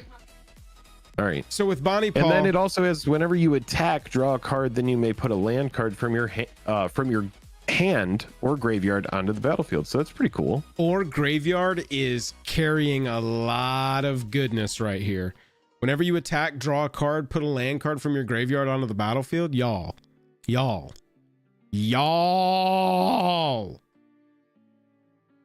For 6 mana. Crazy. For 6 mana, you're getting. Let's just assume you play this on curve. You've dropped your 6th land. You're playing Bonnie. Yep. For 6 mana, you're getting 12 power onto the battlefield. You do absolutely scoop and limited to this. Oh, dude, this is a limited. Yeah, that's it. You just okay. Well, you got Bonnie Paul and you resolved it. Moving on. Yeah. Whenever you attack, draw a card. Whenever you attack, by the way, you want to talk about 3 other words carrying a lot of weight here? Or graveyard is 2 carrying a lot of weight. But whenever you attack, you don't have to attack with Bonnie or Bo. Bonnie doesn't care. Just attack. Whenever you attack. This would have been mythic, by the way, for anybody wondering. When we started playing, this would have been the only commander anybody wanted to play. Because you'd be like, well, I mean, what are you playing, Bonnie Paul? Yeah. I just ramp to get my big blue ox and then draw cards. I think this is kind of fun. This isn't a color pairing that I typically have interest in playing because I have feelings. But this interests me. I like this. Yeah. I don't really know how I would build it. I think that's another thing that interests me. I don't know what it is about Simic, but Simic is just so boring to me. And I'm sorry for all the Simic players in chat. I'm not hating on your colors or what you like to play. Wow. It's just not, it's not for me, dude. Wow. It's not the colors for me. Wow. It isn't. I think blue is fine. I agree with you that Simic is not the pairing for me, but I do think that this is a Simic commander that I'm interested in. Give me a chance to play blue cards that I typically it's great just as a commander. I think it's great in the 99. I would rate the card a solid A. I don't think it's an S tier card, but I do think it's like a really solid A. Here's the thing about Simic. There's stuff that's more busted than this. Yeah, but fun. And you get to play. It is fun. You get to play this thing. Get to go get a foil bow. Dude, I want a foil bow. You do get to go get a foil bow. Is pretty cool. Yeah. And then you can have a new format called a commander format that is like a pet format. You can't have a commander unless they have a pet they bring with them. Paco and Holden legal. Yeah, and then you also have Shabraz? Would you say that what is it, Shabraz? What are commanders that bring a token? Obviously we have and Shabraz. Is Shabraz Bralin's pet? Would this be legal in pet format, chat? We're asking the important questions here tonight. I think this is like the early mount. Yeah, it's a steed. It's a mount. Definitely a mount. Zach G says Simic is my dirty pleasure. This is the most shocked looking shark I've ever seen. How did we rate that says shark? 100%. Yeah, Bonnie Paul, I like. It might be something that I'm interested in. This one I'm actually interested in too, though, and I feel like it reads like a card I would not be interested in. But Breaches, the Blast Master. 1 red, 1 blue, 1 other. 3/3. This is an outlaw, folks. Goblin Warmpy. 3 mana, 3/3 with Menace. I love that. That is so clean. 3 mana, 3/3 Menace. Boom. Whenever you cast your 2nd spell each turn, you may sack an artifact. If you do, flip a coin. When you win the flip, copy that spell. You can choose new targets for the copy. When you lose the flip, Breaches deals damage equal to that spell's mana value to any target. Ooh. Good if you do, good if you don't. It's cool. I think you're mostly going to want to be copying spells here, so you're going to want to run all the little coin flippy tricks that let you change coin flips or reflip flips or whatever the hell. That's true. But this one seems interesting. It's also to me. fun because it's a goblin and it's got coins, and it's a pirate and it's got coins. So I think it's a flavor win here as well. Yeah, I think this is pretty cool. Art cool. Yeah, it's cool. Goblin pirate cool. Yeah, what's cool is you don't have to build it in a coin flip because, like you said, it's good either way, right? It's like, why is everybody saying this is AI card? What's going on? What happened in chat? Everybody's like, this card's AI. I don't know what we're talking about. Whole card is AI? I don't think so. Don't like breaches, Randy? I think it's interesting. I think it's a lot of little hoops to jump through. Again, low to the ground. It's probably made for constructed, but what can you do? We got a Bruce Tall. We've talked about this card a little bit. Yeah, he's an Bruce outlaw. Buzz, Warren P. He's a pirate. P is for pirate. That's right. Not Bruce. Bruce is not. Oxen you control have double strike whenever Bruce Tarl, roving rancher, enters the battlefield or attacks. Exile the top card of your library. So we see this all the time now. As a land card, create a 2/2 white ox creature token. Otherwise, you may cast it until end of turn or your next turn. Until end of turn or your next turn is pretty big here. Until the end of your next turn. Yeah. This seems really fun to me. I have recently, just for some reason, fallen in love with the creature type Ox. It all is on the back of opponent. Let me make sure. Ox. Okay, here we go. We'll find it. Ox Drover, baby. For some reason, this card has just captured my heart. 4 mana, 4/4 Vigi can't be blocked by Ox, and when it ETBs or attacks, target opponent gets a 2/4 Ox, and I get to draw a card. I don't know why this card has captured my heart, but it's captured my heart, and I've loved it. I've just loved playing it. And so now it doesn't matter when they get the 2/4, man. In Commander, it really doesn't matter that much. Give it 2/4. I want my card. That obviously is not creating Ox and doesn't really fit great with this card in particular, but this is a fine wine card that I'll be looking for good oxen for the rest of my life. I'm kind of interested in this commander is what I'm saying. It's a very straightforward, you're creating tokens, they get double strike. You can also, use your commander to help you stay in the game card advantage wise. But I think that this could be a fun one to go and search out these Ox. How many do we actually have to choose from? Type Ox. Did you get in a bar fight with Bruce? Me? Yeah. Against or with? Against. Oh, hell no. Yeah, neither would I. Just wanted to make sure you're not a crazy lad over there. I'm not a crazy lad. Okay, good. Okay, so let's be real, chat. When we sort EDH rank on top Ox, your number 3 is Arc Runner. You get an Arc Runner in there? You get your Arc Runners. Well, at least I finally found a home for my yoked Ox. Yeah, dude. Yoked! Get yoked. That's right. We'll figure something out here for you in the future. This card, you have to have the tree that makes all creatures Oxes so that you can run good Oxes. It seems fun, Don't worry. They'll do an Ox Bloom Burrow and you'll get your whole deck filled out there. It'll be great. This looks like that girl from... Oh, what is she from?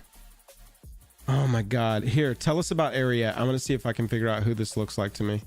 All right. Well, it's in the worst colors imaginable. Seriously? It's a life-linking 4/4 human warlock. Whenever an aura you control becomes attached to an on-land permanent, an opponent controls with mana value less than or equal to that aura's mana value, gain control of that permanent for as long as that aura is attached to it. It's pretty much the most, honestly, the most scumbag card that's been printed in like the last few years. I can't think of a card that's going to make people rage more than this. I'm having trouble. There's some stuff, but this is pretty bad. I hate this card so much. I'm not interested.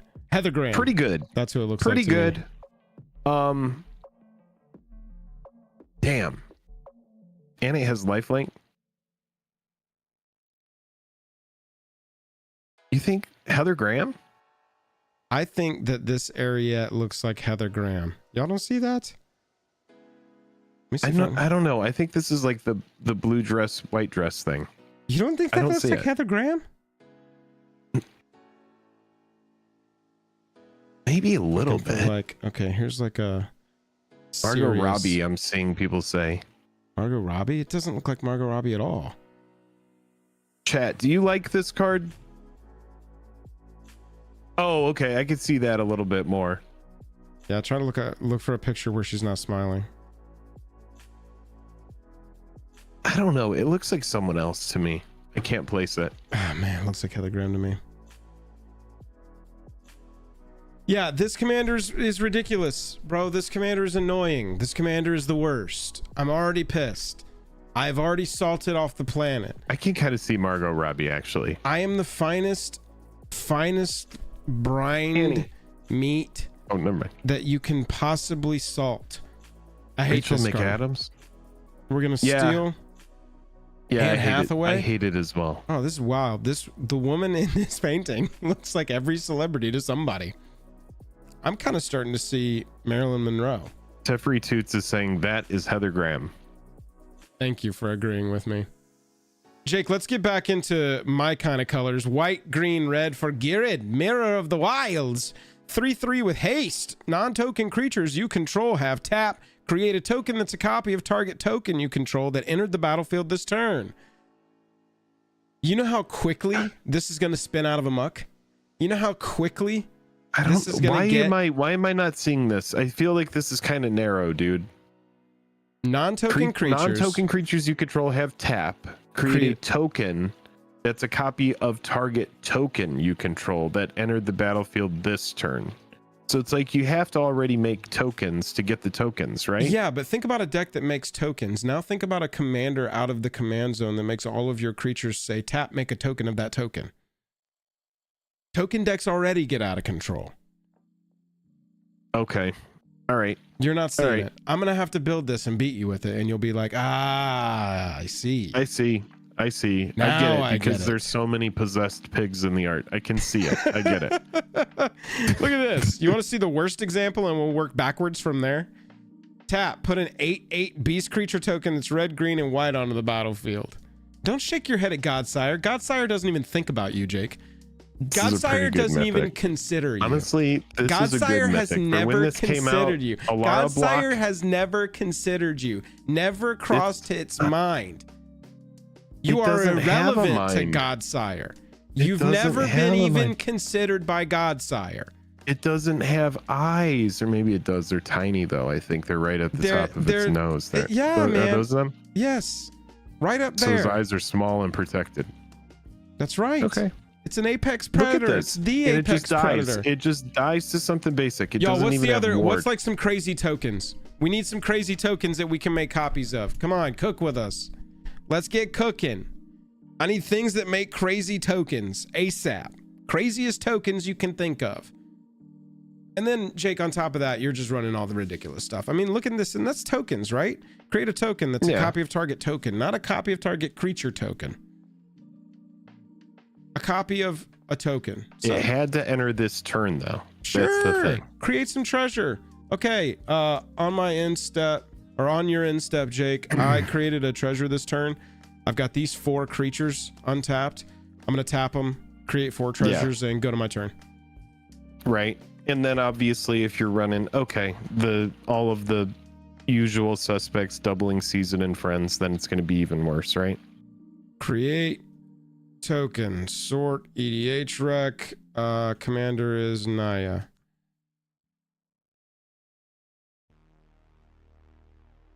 Ooh, Scoot Swarm's annoying. That makes treasures, anything, well, food or treasure. Yeah, and you'd run Anointed and doubling season and all that stuff. Absolutely. Yeah. Idol of Oblivion. I don't know if you've ever heard of this card, Academy Manufactor. I mean, just like... Academy Manufactor wouldn't be bad in there. How about... No, actually, Academy Manufactor... What if Rampaging Baloths was like, whenever land enters the battlefield under your control, create a 4/4 green beast creature token. Tap Rampaging Baloths to create a 4/4 green beast creature token if your beast creature token entered the battlefield under your control this turn. Yeah. That's just 8 power onto the battlefield. I just feel like this one gets real nutty real fast because all the pieces all the pieces that go into this are already extreme. Mondrak. So you add a commander that can, for 3 mana, get onto the battlefield and turn all of your, utility creatures. Like, you don't ever swing with Young Pyromancer. Young Pyromancer sits there. But now Young Pyromancer can tap and create a 4/4 beast copy of a 4/4 beast that entered the battlefield. It feels really strong to me. That's interesting. Yeah. Now that you put it like that, that makes it sound better. Creatures that are like mana dorks. Yeah. When you don't need him to be mana dorks haste anymore. Oh yeah, he can do it himself as soon as he hits the battlefield. And old Girard is pretty good in this deck, isn't it? Doesn't Girard like populate, create a token? ETBs create a 4/4. Whenever he attacks, populate, then that token enters the battlefield tapped and attacking. So you can run Girard's other version. Yeah, and you would want both. You're getting bonkers. Yeah. You're getting bonkers. Create Mirror of the Wilds. Dragon. Token. It'll probably end up being one of the best out of the set, I would imagine. Here we go. Whenever a dragon you control attacks, create a 6/6 red dragon creature token with flying. Go Girard dragon tokens. Actually sounds really fun. Not gonna lie. Dragons and pigs. Girard's dragons and pigs. Tell us about the fact that we've got 3 sets in 3 years with the Gitrog. I don't know if that's actually accurate, but it seems like Gitrog can be anywhere nowadays. I thought he lived in a swamp on Innistrad. Yeah. Trample Haste. Whenever it deals combat damage to a player, you may sacrifice a creature that saddled it this turn. If you do, draw X cards, then put up to X land cards from your hand onto the battlefield tapped, where X is a sacrifice creature's power and it has saddle 1. It really depends on how many lands you have in your hand. Like, I think that's where this card is really going to matter. But you will draw cards, so that's cool, and you will be getting fuel in your hand so that you can actually... When you're not building a Gitrog deck without 40 lands in it minimum, so that you are constantly slamming lands. Yeah. I mean, it's very good, and it only costs 5, so whatever, Yeah, dude. With trample and haste out of the command zone. Yep. And it's a saddle 1. You can throw a 1/1 token saddling Gitrog. Gitrog eats it. And you draw the 1 card. You can start getting... Oh man, aren't there... No, those are in red, right? Most of the effects in red are the ones that create like a 5/1 or create a 7/1, token that goes away at the end of turn. If you could figure out a way to have like 3/1 tokens that are going to get sacrificed anyway or something like that. Sure. Feed them to the Gitrog. Seems pretty brutal for a little land matters deck, yeah? Comball, Profiteering Mayor, a black, a white, and 1 for a 2/4 human advisor. Whenever 1 or more tokens enter the battlefield under your opponent's control, for each of them, create a tapped token that's a copy of it, once per turn. Whenever 1 or more tokens enter the battlefield under your control, each opponent loses a life and you gain a life. A lot of token synergy. I really love the art on this one. Set. This is so like powered down by certain sentences in here. I think that this has the ability to be cool, but 1 or more tokens enter the battlefield, each opponent loses a life, you gain a life. That's annoying. So you really need to figure out some kind of loop that's going to be creating 1 token at a time that's repeatable, because that's all you need is 1 token at a time. But whenever they're creating tokens, you're automatically getting those tokens at no investment. So that's pretty good. And you get a little drain off of it. Could be cool. Oxdrover does go in this deck. Oh my god, Buzz Fuzz, holy shit. Comball, Profiteering Mayor with Oxdrover as the secret commander. Yeah, right. It's interesting. I think it's better than 99, but I think it's a good card. Yeah. It depends on your meta. If everybody's like, let's have a tokens night, and you show up with this, you're probably gonna have a good time. And they're gonna be like, dude, what is going on? We said tokens night, but you kind of took the opposite of an approach. Yeah. Like, the commander says tokens on it. Come on. You want to read this crock of shit Kellen? Here? Yeah, Kellen the Kid. For Bant, we get a 3/3 Human Fairy Rogue. It is an outlaw. Flying Lifelink. Whenever you cast a spell from anywhere other than your hand, you may cast a permanent spell with equal or lesser mana value from your hand without paying its mana cost. If you don't, you may put a land card from your hand onto the battlefield. Oh, good. There's the downside. So yeah, it's you know, just value time here. All the value going on. Bant value puke. Yeah, I mean, we could just rate it an S and move on, I guess. Yeah, seriously. It's a good place for, what is it called? Yeah, adventures. Thank you. Ha ha ha funniness. Oh, there you go. Good username. Good idea. Adventure Kellen's Commander. Adventures. Yeah, Kellen's Adventures. That's on theme. That's cute. Kellen Adventure deck. That's cute. I mean, he's a dreamboat. Kind of cool. Look at, I don't know if Kellen's you need a fairy, like 30 so I don't know how you he need like identifies. 30 cards if you want to like do your commander's thing. That's kind of like the magic number, you know. Like how many adventures do we have? Is it type adventure? Is that, let me just make sure that is, yes. Okay, so type adventure. I see arena only one, so legal commander, and commander is Bant. Sort EDH rec. How many do you want to see?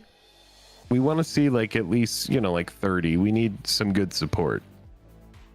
67. Okay. That means there's at least 15 playables in here. I mean, top 3 all playables here. Creature card from your hand onto the battlefield and mill 5, return a thing. These are all fairly, the virtues. Okay, now hang on. This actually could be even more brutal deck than I thought. Yeah, could be fun. Could be fun. We're getting down to rougher playability. Hypnotic Sprite is where I'm starting to go. 3 mana to counter a CMC 3 or less spell. Okay. Wondering. 2 1/1 counters against hexproof. Okay, 4 mana is steep, but sure. So what is he gonna let us do whenever you cast a spell from anywhere other than your hand? So that's when we cast the other side of it. We get free permanents onto the battlefield. Yeah. Maybe. Yeah, there's a lot of ways. Funniness, suspend for sure. I just hadn't thought of adventure. Obviously, any kind of impulse, foretell, like you said, suspend. That's the time one, right? That's time counters. Yeah, suspend is time counters.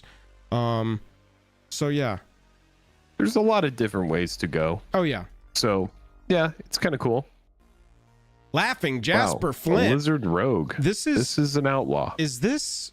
Wait, hang on. Is that your senior picture? 1 red, 1 black, 1 other for a 4/3 Lizard Rogue. Creatures you control but don't own are mercenaries in addition to their other types. So everybody gets a little bit of warm pee from Laughing Jasper Flint. Moving on. At the beginning of your upkeep, exile the top X cards of target opponent's library, where X is the number of outlaws you control. Until end of turn, you may cast spells from among those cards, and mana of any type can be spent to cast those spells. Creatures you control but don't own are mercenaries. Yeah, it's so you don't have to build Warm P into this deck. I'm actually a huge fan of this when the commander is like, I'm a kindred commander, but everybody gets to come along. Let's rock and roll. Own. So it's like you have to. It's don't own. So you have to take people's stuff with this. Also, fun fact about the art: we are looking at Jasper Flint the moment his suit is on fire, right before it burns off of his body. So that's like, kind of interesting. Worst day ever! It's like, why do I even wear these suits? Why do I even buy these suits? They all burn off. At the beginning of your upkeep, exile the top X cards of target opponent's library, where X is the number of outlaws you control. No, Jake is safe enough to understand this card, Zach. I'm the one that doesn't understand. It's creatures you control but don't know. Okay, so active treason. You're obviously the ones that you get from his bottom ability will count towards this. But, you know, active treason types effects can help you. Yeah. No. They won't, because it's at the beginning of your upkeep. Exile the top X cards of your library. Top X cards to target opponents. What is letting us take stuff? We need to be playing impulse shit. Well, yeah, where X is the number of outlaws you control. Until in a turn, you may cast spells from among those cards and mana. Reanimating. So we need to be playing Ragavan and taking stuff from people and playing their shit. So his ability lets us do that because we can. We're impulsing our opponent's libraries off into the ether, and then you're going to be aiming to cast their creatures so that you can dig further down. But, you know, yeah, I mean, Atali, I see it. Anthony MM said, Atali, any of that kind of stuff that's going to impulse your opponent, Gonti, stuff like that, you know, this is top of opponent. I'm going to beat you with your own strategy. This is stop hitting yourself is basically what this is. It's casual because it's like you're really just having fun. It's definitely not something that I see being super sweaty. It doesn't have any sort of avoidance. The Rakdos deck having a good time. That's pretty much what we see here. I don't think it's broken, no. May cast spells. Okay, so you don't get their lands. No, you got to aim for creatures. Really, unless you just like get a good spell that's useful in the moment. If you protect the shit out of it, then yeah, I mean, it really could barrel out of control. If you are just taking any of their creatures, casting any of their creatures, then each turn that you protect your commander, you're going to be getting a bigger stack of cards to choose from. So, right. Yeah, I mean, I think it could get out of control, but I do think it's mostly cash. Yeah, mostly casual. What about Lila? One red, one blue, one other for a 3/3 prowess. Whenever you cast a multicolored instant or sorcery spell from your hand, exile that spell instead of putting it into your graveyard as a result. If you do, it becomes plotted. Whoa. Yep. Just like some storm stuff. Wait, hang on. That is... This seems really good. Yeah, you're just getting to pretty much copy everything, right? Yeah, dude. Yeah, multicolored. But it's kind of... Yeah, gotta it's be restrictive to multicolored. Yeah. But if you're running, I mean, is it? This is like, is it? Is it? It has to be an instant or sorcery spell. So that's where it kind of is held back. But yeah, stuff like expressive iteration is going to be pretty good, you know? Commander. Is it colors 2? Type instant or type sorcery sort EDH rec. Oh, I got there. What I blacked out. What happened? 69 options. So that's so pretty far nice. These are pretty good. Oh yeah, I mean these 3 are bangers. Obvi. These 3 are also bangers. Unless is our commander a wizard? I didn't see. And I don't want to hit back right now. We got to check and see if our commander's a wizard. If not, this is not a banger. Certified non-banger if we don't have a wizard commander. Yeah. And then we're down to epic experiment already. Like Magma Opus is pretty good. Oh yeah, none of the counter spells work. You're right. Right. So Counterflux isn't even worth it. Yeah, dude. I don't know. Fine wine list. Fine wine is it, commander, but I mean, we're gonna need quite a few years in the cellar. Like I said, you want to have like at least, you know, like 30 spells that can kind of work with your commander's like gimmick. Yeah, dude, and we're down to invoke the Fire Mind by the 15th, 20th one. Yeah, and you don't want to just be playing 12, a bunch of 15, shitty cards so that you can like hope to have your commander on the battlefield. Right. Yeah. Not a wizard. Yeah. Malcolm the Eyes is a 2-mana 2/2 with flying and haste. When you cast your second spell each turn, investigate. Good 99. Fantastic constructed. I bet this makes waves in constructed. That's a lot of text for 2 mana. I don't think that I would want to run this out of the command zone. Jake, what about you? Boo. Not bad. Boo. Not bad. I don't want it as a commander. If you're like the biggest Malcolm fan ever, you're just like, I'm gonna build a deck that casts 2 spells each turn. Academy Manufacturer, and I don't like it. Yeah. Well, Marquesa. Oh, this is cool. 3/4 for Grixis. Human Rogue. Whenever you commit a crime, you may pay 1. If you do, look at the top 2 cards of your library. You may put one of them into your hand and the other into your graveyard. Pretty good.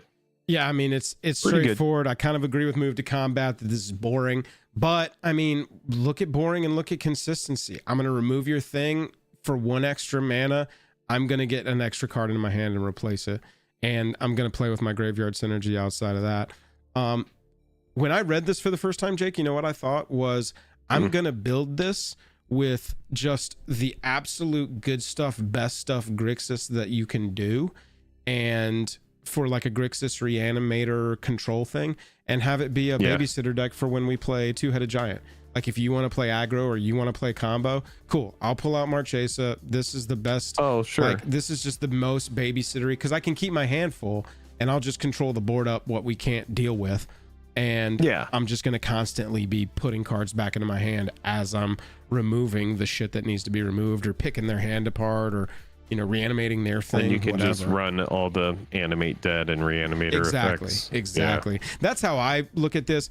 You know, in general though, y'all, when you're playing in a 4-pot and free for all, it's tough to play control because you really got to be patient. I think patient is the best way I can say it because you got to use the right stuff at the right time or figure out some way to keep your hand full or fly under the radar. Just stop the stuff that's going to hurt you, not hurting your opponents. It's interesting. Yeah, exactly, Randy. You can't answer everything. I think it's really good. I think it's a really strong card. A commander that'll let you keep your hand full when you're doing the controlling, not bad at all. Obeka, also Grixis.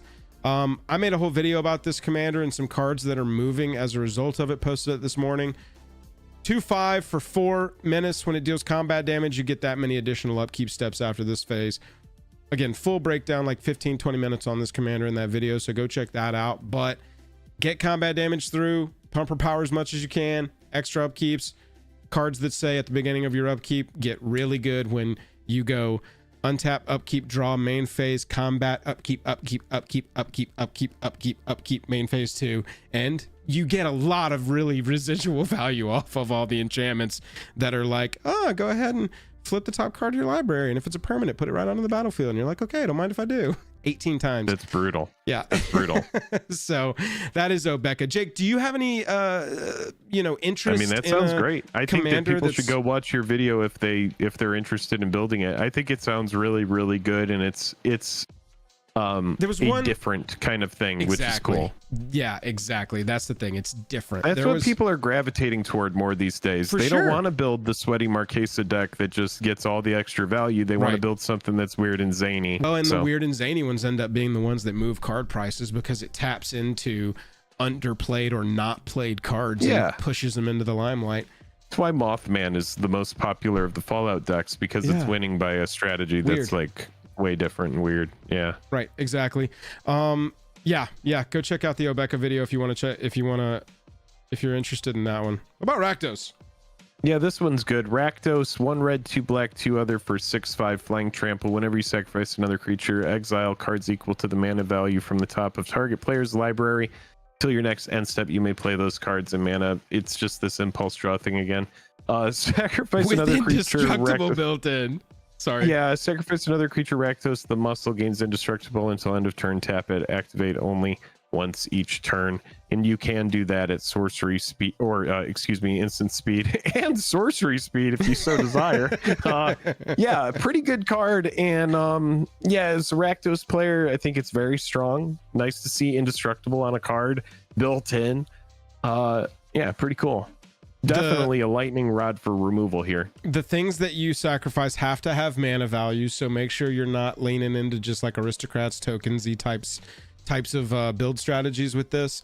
You need to be sacrificing creatures that are cards. So that to me then goes, let's reanimate those. And everybody rolls their eyes that Joel's talking about Reanimator again. But I mean, when you combine a nice top end threat is a 6/5 trampler with flying. You add to it that it can turn indestructible at instant or sorcery speed, like you pointed out. And you're going to get card value from that thing being sacrificed, because you're not going to be making tokens with this deck. You just need to not do that so that you can get all the value off of Rakdos. Yeah, man, this one seems pretty nice. It's nice to have a Rakdos that's like a consideration for a good commander, because typically Rakdoses have been like random board wipes, nothing burger, big creatures. Yeah, this one's cool because this one can swing and become a threat and kill somebody with commander damage while winning with other people's stuff in other ways, We see a lot of this, like, they really want Wizards of the Coast. We see a ton of this impulse draw stuff these days. It's they really want us either playing and drawing as many cards as possible or playing stuff off of other people's libraries. Seems to be a big design choice in a lot of sets. Oh no, I want to go dies maybe. Just kind of looking for stuff that's got good dies triggers that we can feed to this thing. Because yeah, Jank pointed out the fact that you don't have to sacrifice something to activate that second ability. Whenever you sacrifice another creature, you get it for sacrificing to the other ability.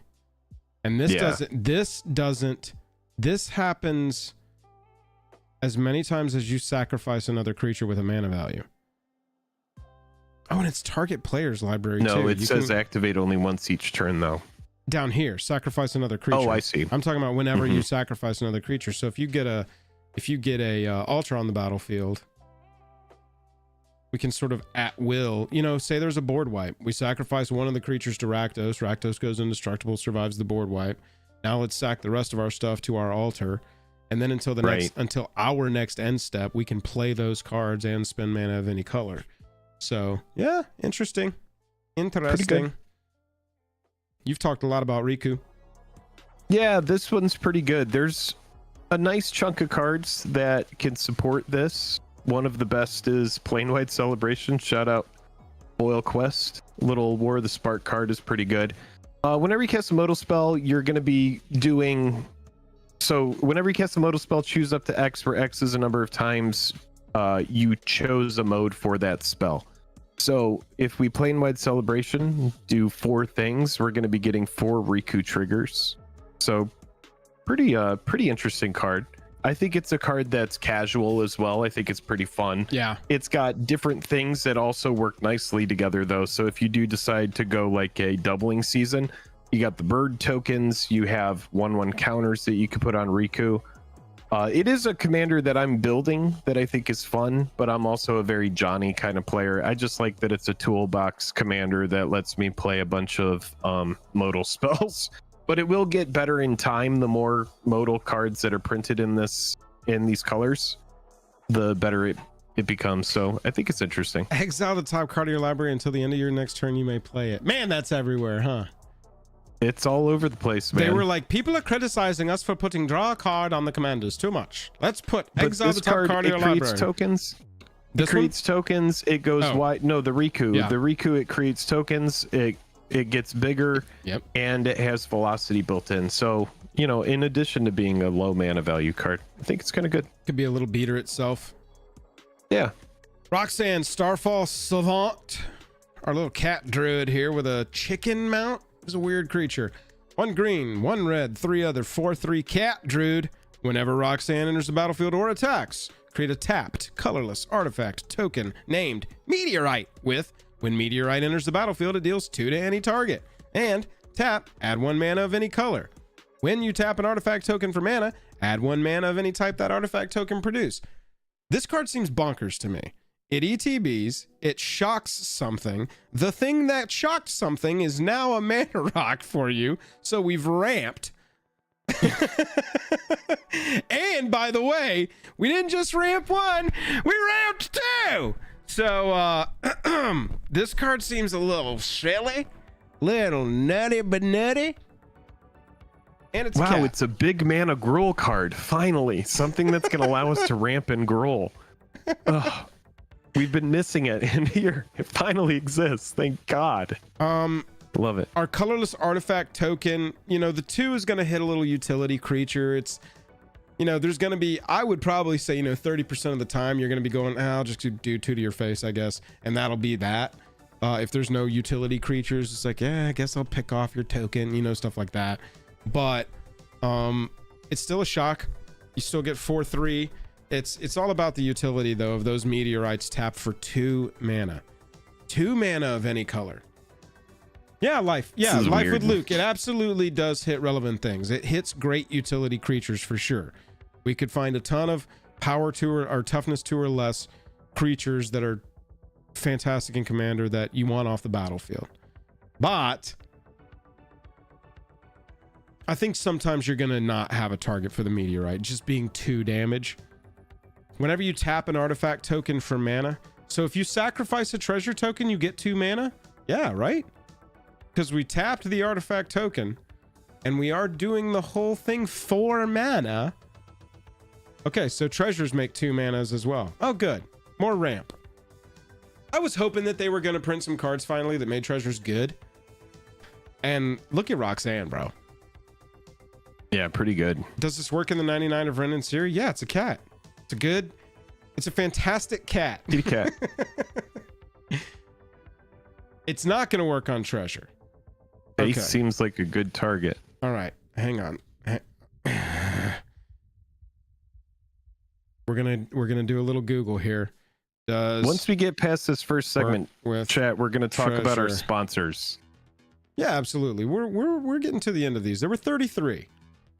Yeah. Notably, her final ability increasing treasure tokens will generate an extra mana when they're used, and if you manage to make a token copy of Basalt Monolith, you'll have infinite mana immediately. Oh, that's kind of hilarious. Figure out how to make a token copy of your Basalt Monolith, and because she's letting it tap for 1 extra mana, you get infinite mana off of that 1 token copy of Basalt Monolith, just going ping boom, ping boom, ping boom, ping boom, ping boom. That's hilarious. Yeah, Starfall Savant seems really strong, y'all. Not Jake's kind of commander. Is Satoru, though? 1 black, 1 blue for 2/3 menace. Whenever Satoru and/or 1 or more non-token creatures entered the battlefield under your control, if none of them were cast or no mana was spent to cast them, draw a card. It seems very good, and for me, I'm just not smart enough to understand it. I'm sure it goes in ninjas so that you can ninjutsu stuff out and you get value off of ninjutsu. I think the obvious choice here is ninjutsu. If we take this one over to EDH Rec, Satoru the Infiltrator. Let's see how people are building it. Displacer Kitten. Whenever it and/or 1 or more non-token creatures enter the battlefield under your control, if none of them were... Oh, so blinking. Blinking is also a thing. Reanimating. To cast them. Yeah, dude. Okay, so... Okay, wow, hang on. Blinking, ninjutsu, reanimation, all trigger draw a card on our 2 mana friend here. It's not just ninjutsu. Yeah, 0 mana creatures. Pretty freaking strong. Ornithopter becomes 0 mana, draw a card. Interesting. Yeah, this one's got some play.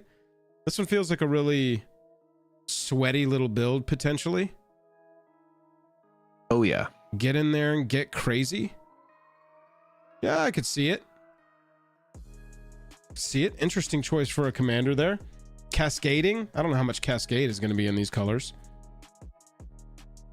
Commander blue-black.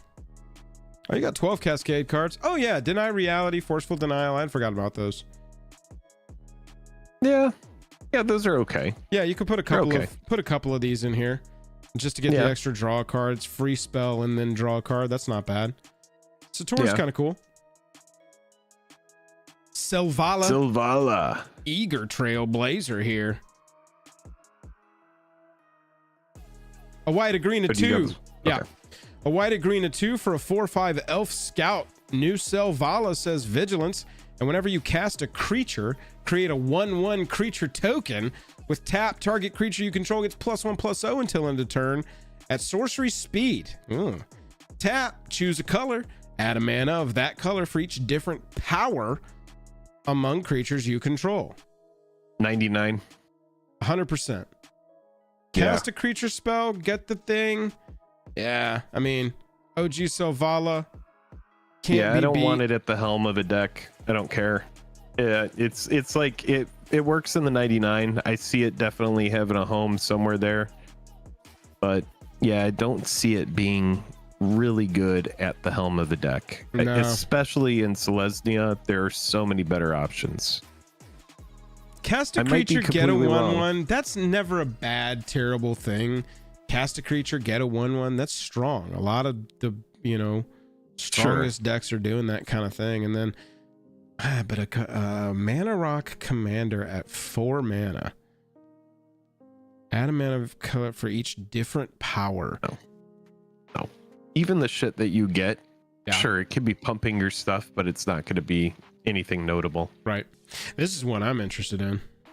Tai Joaquin, a white and a red for a 2/3. Whenever source you control deals non-combat damage to a creature equal to that. Excuse me. Whenever a source you control deals non-combat damage to a creature equal to that creature's toughness, draw a card, and then it can adjust it. For X and tap, if a source you control would deal non-combat damage to a permanent or player this turn, it deals that much damage plus X instead. So it rounds it out to make sure that you are getting it right on to that toughness so that you can draw cards. So if Jake has a 4 toughness creature and I've got Tai Joaquin untapped with 2 mana and a lightning bolt, right, and a lightning bolt in my hand, shock. exactly. I'm paying the extra damage to make that lightning bolt 4. Get to draw but if a card. You're pigeonholing yourself into playing Boros, are you going to play this card just because, or are you going to play something that's going to be a lot more consistent? That's my question. Well, it stands to be seen how consistent you can get this. If we can get some untappy mechanics going, which in Boros, very possible to do. You know, if we can get Tai Joaquin taking multiple shots, filling up our hand, you know, really anything that's doing 2 or 3 for 1 mana to a creature, you're going to be able to fill it out with Joaquin here. And Joaquin Phoenix, star of the Joker, part Foley, part 2. Right. You'll get to finish him off with those removal spells. It's interesting. Spectre's been talking real big about this one. Okay. Yeah, he's been testing it a lot, thinking it's something. I think that you know, I wish that. I mean, it is extremely cheap. Yeah, 2 mana. Literally costs 2 mana. Right.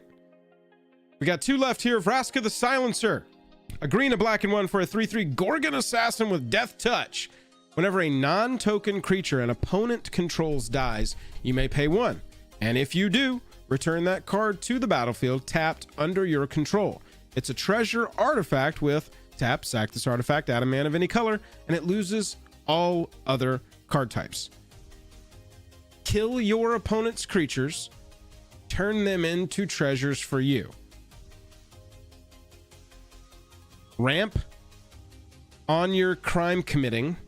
It's like a grave betrayal kind of thing, right? So it's like you're able to get stuff back, but it's on your commander. It's pretty good. And and it keeps stuff out of their graveyard. We get that thing, and so we can use it as a treasure and it goes back to their graveyard, or we can just return that card to the battlefield tapped under your control. It's a treasure artifact. Is it gonna be some big huge thing and a treasure artifact, or is it just loses it's just a all treasure other artifact? card types? Okay, got it. So no ETB value or anything like that. No. It's basically, I'm gonna hide that access to that resource. You don't get that creature in your graveyard, and I'm just gonna keep it over here, and it's gonna be a statue, or I can use it as treasure. If you do sacrifice it, then it goes back to their yard, right? Right. Exactly. Okay. Yeah. Interesting. Wait, people are saying you still get ETBs. Oh, it will. It's no longer a creature. You do get ETB triggered. It's not. Oh, oh yeah, because even if it had no types besides treasure artifact. Oh, I see. Loses card types, but says nothing about abilities. Got it. But if it's not a creature, like, you won't be able to attack with it, right? Yeah. Because it's not a creature. Even if it'll have a power and toughness, it's not considered a creature. Interesting. Yeah, Vraska is going to have... This is the kind of commander that's going to have, like, very interesting interactions. Where you really have to plot through and decide... Who do you want to kill? Who do you want to... Like... When do you want to kill them so that you have the extra mana to bring them back? Palumbo06 coming through with the $10 super chat. Are you going to talk about Stella Lee? The CEDH community absolutely broke it. What is that? One of the Precon commanders? Was Stella Lee? I don't know. We'll go back. We'll check that. We got one more. I think it's the salmon and teal colored one. Oh. Salmon and teal. Yeah, that's what it was wearing. Wiley Duke. Atten Hero. Atten. One white, one green, and stop atting me on Twitter. Atten Hero. Known for getting all the ats. Don't atten me. He's always one white, one somebody. green, and one other for a 4/2 vigilance. Whenever it becomes tapped, you gain 1 life and draw a card. No, 99. Do you want to talk about some world where this is a commander you want to play? You can attack for 4 and then tap it with a different ability because it has vigilance. Tap a creature, convoke. Good convoke 99 card. Yeah, fine card. 0 on the commander scale. Y'all, 33 new rare or mythic legends added to the commander pool with one little set. A lot of them were wearing cowboy hats. Did they make you say yeehaw? Let us know down in the comments below. I don't know if this is going to be a stream cut, but I'm putting that in the video. No, it won't. It won't be because it's an hour and 45 minutes long. So, everybody, thank you so much. Over talking about the 33 commanders. We're done. Well, we're gonna do our sponsored segment, and then we'll wrap up this stream. Yeah, there's some stuff in here that I'm interested in building. There's some cool stuff. We could talk about the CEDH card that people are talking about. Oh yeah, Palumbo, the Stella League. Yeah, that's Stella. Right. Yeah, right. Yeah, we talked about this one when we were reviewing the 4 face commanders. This does not shock me that this one was broken. Copying things, impulse draw on second casts, ridiculous. So Stella Lee, do we think that deck is going to have some sort of premium because CEDH wants it? Probably not. Probably Maybe not, I don't know, because you can get the commanders in the collector packs, and so yeah, and I doubt they really want any of the cards that are in there. There might be a couple, but no. Here we go. Yeah, $2.22. $2 card. Everybody's already breaking it, but it's not going up in price. So yeah, this will be acquirable. But yeah, really silly commander here. Really salmon silly and commander. teal. That's what I was saying. Would you say that's pretty accurate? Salmon and teal. I would say this is more like coral. That's teal. Okay. I could see teal. Yeah. Sapphire. Coral and teal. Yeah. I think so. Yeah. All right, chat. Did anybody miss any of those 33? Do we need to go back through any of them? Let's run them back one more time, and let's do a speed run of each one. We'll do 1 minute per card, and then we'll call it after that. I'm doing my impression of the guy who laughs at the end of Thriller. Oh, I like that. Palumbo, you are now the sole owner of the throne. All hail. Wow. Crowns in chat for Palumbo. Thank you, Palumbo. Stream Monarch. What'd you think of that song, Jake? I've been working on it. That was good. That was nice. I do appreciate you. You just have such a beautiful voice, so any song that you sing is pretty good. I've been told I have the voice of an angel. They always go angelic child, and I go, what? And they go, yeah, and you kind of look like one too. And I'm like, what? And then they run away from me every single time. That's crazy. You got to catch them. I try. That's why I carry a whip everywhere. Yeah. Palumbo, all hail. Crowns in chat for Palumbo. Y'all, we have got some fantastic sponsors that allow Jake and I to focus on this channel and do this as our full-time jobs so that we are able to bring the biting top tier content to y'all on a nearly daily basis with only minimal breaks for video games during the middle of the day. That's right. First sponsor that we want to talk about is Card Conduit. Card Conduit has been very good to us. Card Conduit is actually very nice.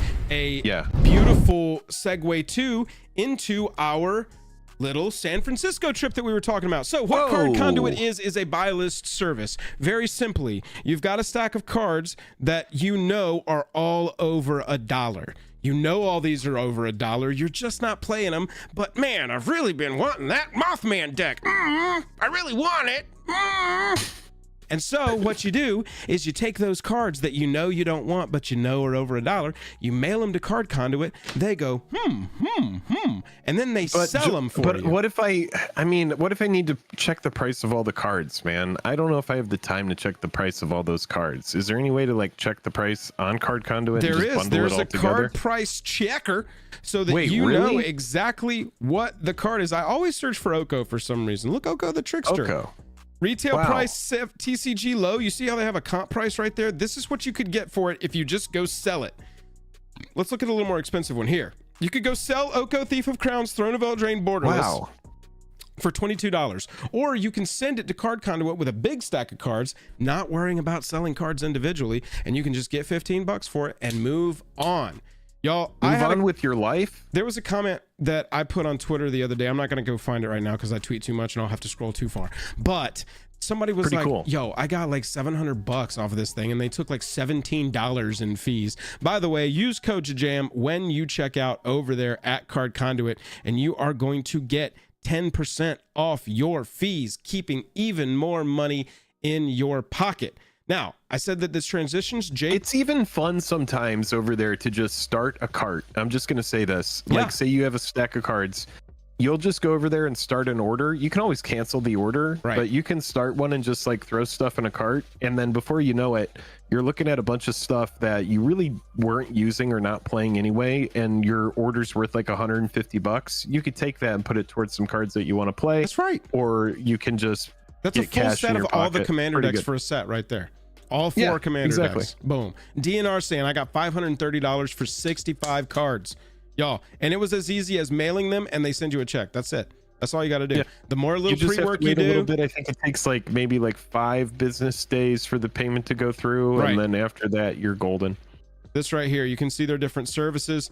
Unsorted cards of any value, they're going to take 10% and 3 cents a card.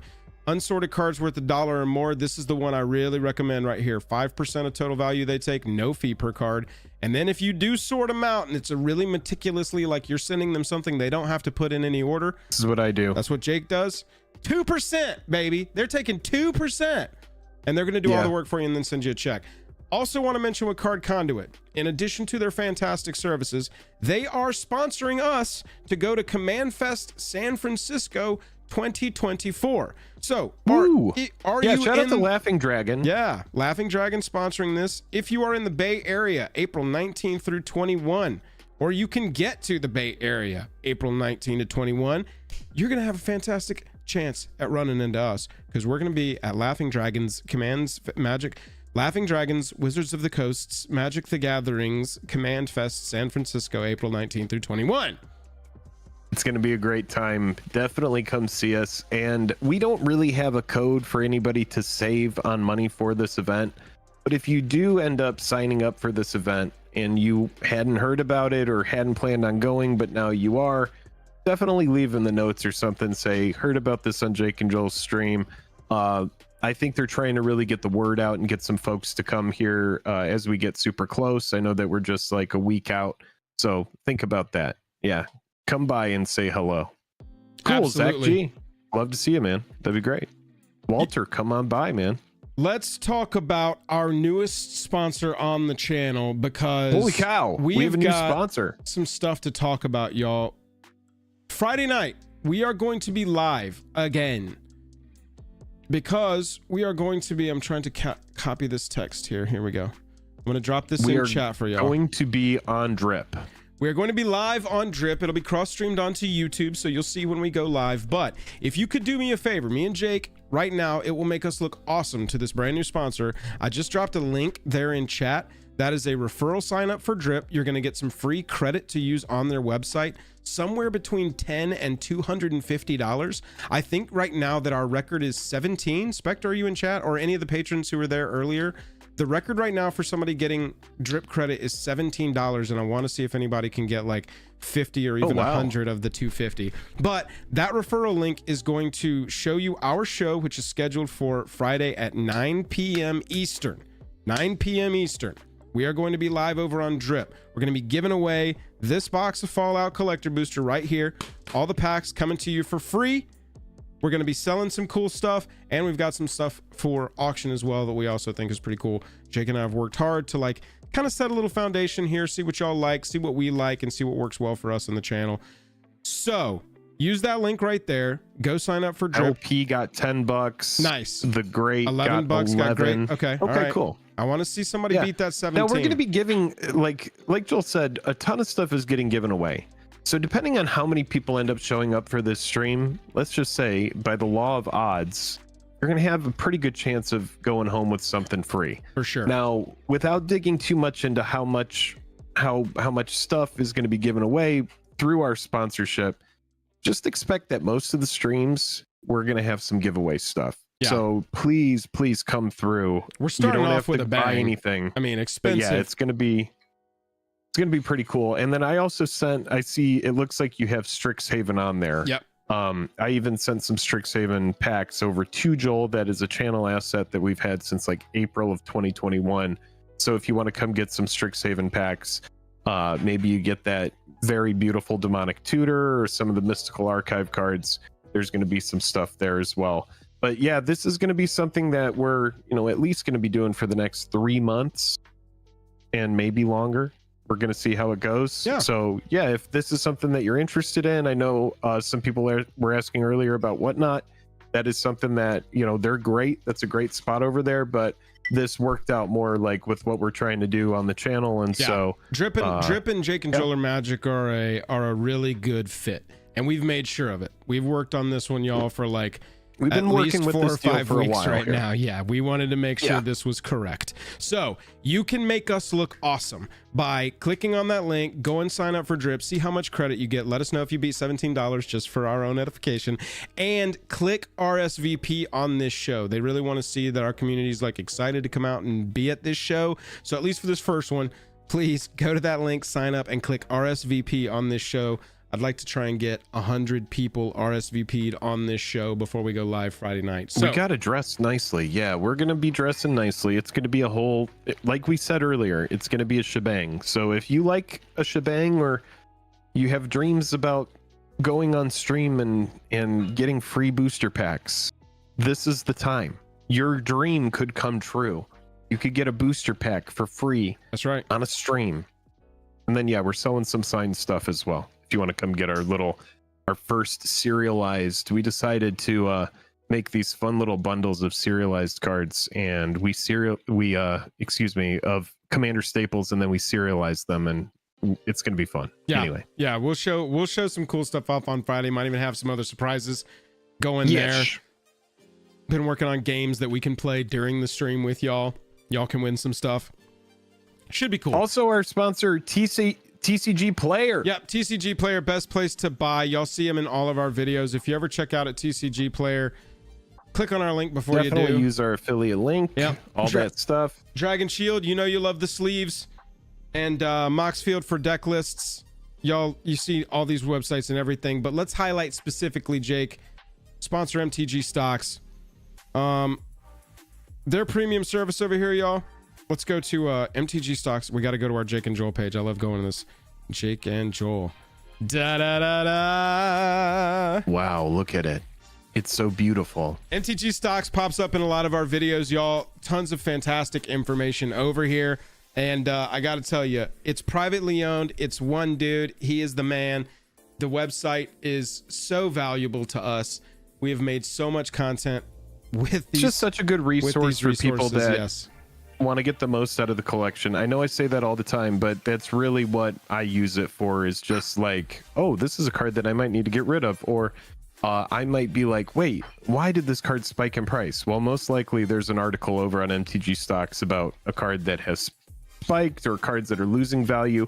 We really like it for tracking all-time highs and all-time lows, but there are so many different things you can do. You can create lists for yourself, set notifications. There are ways using MTG Stocks where if cards start getting bought up across the market, it will notify you about market movers.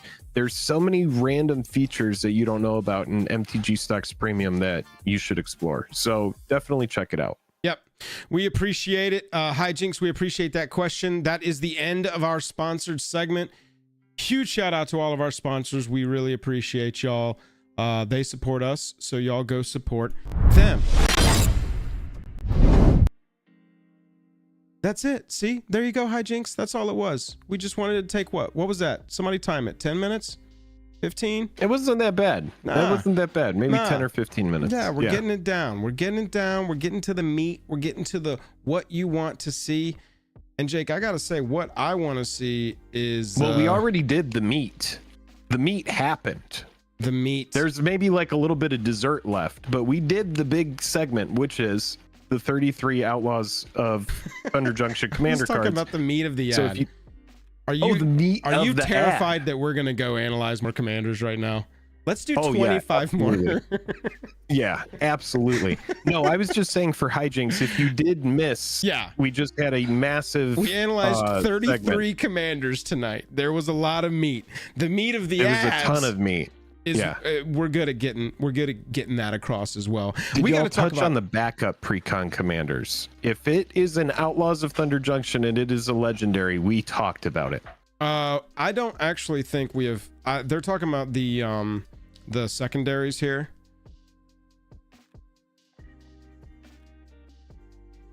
No, we can talk about these 4 real fast. Sure. We actually have not analyzed these on the channel. You got us. Who asked that? Who did this? Who did this? Yeah, they're banned. You're out of here. Alex. Eris. You know you're an OG. Of the Storm. 1 red, 1 blue, 8 other. Elemental Warlock. Looks cool in that outfit. This spell costs 2 less to cast for each different mana value among instant and sorcery cards in your graveyard. So Flying prowess. You need a 1, a 2, a 3, and a 4. Got it. And this whenever is you cast your second spell each turn, create a 4/4 red dragon elemental creature token with flying and prowess. Now, actually, that's really good. Second spell each turn. Create a 4/4. You want to run a lot of instants in this and aim to cast 2 spells on my turn, 2 spells on your turn, 2 spells on your turn, 2 spells on your turn. I've got 16 flying power. This is interesting. It's going to get completely overshadowed because it's the lieutenant commander in one that's making CEDH waves. Mm-hmm. But I like this. 4 different mana values among instants and sorceries, and this is a 2 mana commander. And then a 4 and then a 6 instead of a 10. Agent Fulgor got $10. Okay. $10? Nice. Not bad. Crit miss. Sorry, Fulgor. Did you talk about big 2 or only OTJ? If it is an OTJ, we talked about it. Yo, leave us alone. 1 blue, 1 green, 1 blue, 1 green, 1 black, 2. We're on our 35th commander tonight. 1 blue, 1 green, 1 black, 2 other, 5/4, Menace Ward 2, Felix 5 boots. If a creature you control dealing combat damage to a player causes a trigger to, oh my god, dude, are you do we just copy paste this onto 8 cards a set now? Harmonicon the Gathering. Boots Harmonicon. Boots Harmonicon the Gathering. Bro, this is lame. I see where all the boots came from is the Harmonicon that it swallowed for breakfast. This is lame and boring. Very good. Yeah. It seems very good and kind of boring. Seems like Yarok with Ward 2, everybody. Yarok Ward 2. Combat instead of ETB. It has Menace, so it's got that. Move to combat. Felix is lame in that it's very straightforward. It's just like, oh, run the value, run the good value, run the good value, yay! Instead of like, look at this commander design. Don't worry about the words. Look at that. That excites me. This here, ignore this too. This and this really is cool looking. I want to see what 5 boots has to offer. What cool design are we going to get? Is something going to be multiplied 5 times? Every time we put a counter on him, put 5 counters on him instead? Something cool. Ooh, he's like crazy. What if this is another version of Mimeoplasm? But instead, it's just another Marnicon. A Monomornicon. Combat Harmicon. Combat Armicon. It is an outlaw, so it's got that going for it. Well, it is always nice when there's a little bit of warm pee. All right, Jake. We got a cactus here, a little plant druid, little baby. One white, 1 green, 1 red, and 1 other for 0/3. Other plants and tree folk you control get +2/+0. It's kind of cool. At the beginning of your post-combat main phase, return target plant, tree fork, or land card from your graveyard to your hand. It's tribal for that stuff if you want to run Kindred. That stuff. Yeah. Tribal is banned. Kiri, talented sprout seems... I like its bandana. Let's just say that. You could be really annoying playing this commander and just be like, don't attack me, I'm baby. I'm a baby plant. I'm just a sweet little baby plant. I'm a baby plant. Not warm. Don't hurt my baby plant. And then if someone targets it, you can smack them in the face and you go, don't touch my baby. Don't you hurt my baby. And you just, and then they're like, dude, we're playing Magic. And I'm like, not me. I'm trying to protect my baby plant. Bro, we're just trying to play don't hurt my plant. We're trying to play magic. And then when they target it again, you smack them in the face again and you go, don't you hurt my baby. And then they'll be like, I don't want to invite that guy back ever. I don't care that he has a YouTube channel. And I just really didn't enjoy getting slapped in the face. He has a YouTube channel. I'm baby. I have a YouTube channel. Yeah. So anyway, I think Avengers Zendikar comes to mind. Good in this deck. Yeah. That's the cutting edge commander analysis you come to Jake and Joel for. Avenger of Zendikar is good in this deck, y'all. Walter coming through with the $2 super chat. Have you seen your guys' pick on the SF event page? Yeah. Yeah, it's like our promo pick, right? You talking about the one of us standing in front of the step and repeat with all the magic symbols? That's like I want to see this. That's like our promo picture. Oh, that's the next thing. Hang on. We got to go to now I'm there we go. Now we're getting into content. Let's watch this. Francisco Commander Fest. This is what I want. Something I don't know what it is. Let's see. Let's see what's going on. What's wrong with our picture? Oh, what is this? Event exclusive command. Oh, what is this? That's a Jeweled Lotus. Thank you. And I'm here for it. Yeah, where do I see? Why is also, this Walter, in this thanks for the $2. Do y'all see this? Appreciate you. Metal badge. It says Jake and Joel MTG LOL. I was upset at not seeing the JAJAM name. Oh, one random metallic travel sized oversized card. What is travel sized oversized? I think that's that Jeweled Lotus right there, and they have it next to the playmats for scale. Bro, I want to be like, dog, can I get the ultimate creator that's how big it is. Experience and get a big mini Jeweled Lotus? I want a mini big Jeweled Lotus. This is pretty cool. This is where we're going, chat. If you are literally just now joining, we will be in San Francisco next weekend. Not this weekend, but next. And we'll be playing a bunch of events. Y'all should definitely go if you're in the Bay Area. We'll be there on April. We're going to be playing in a bounty tournament. Spectre, where you at? I don't think Spectre's in here tonight. Outlaws of Thunder Junction Team Trio Sealed Full Box. Yo, Trav, are you in chat still?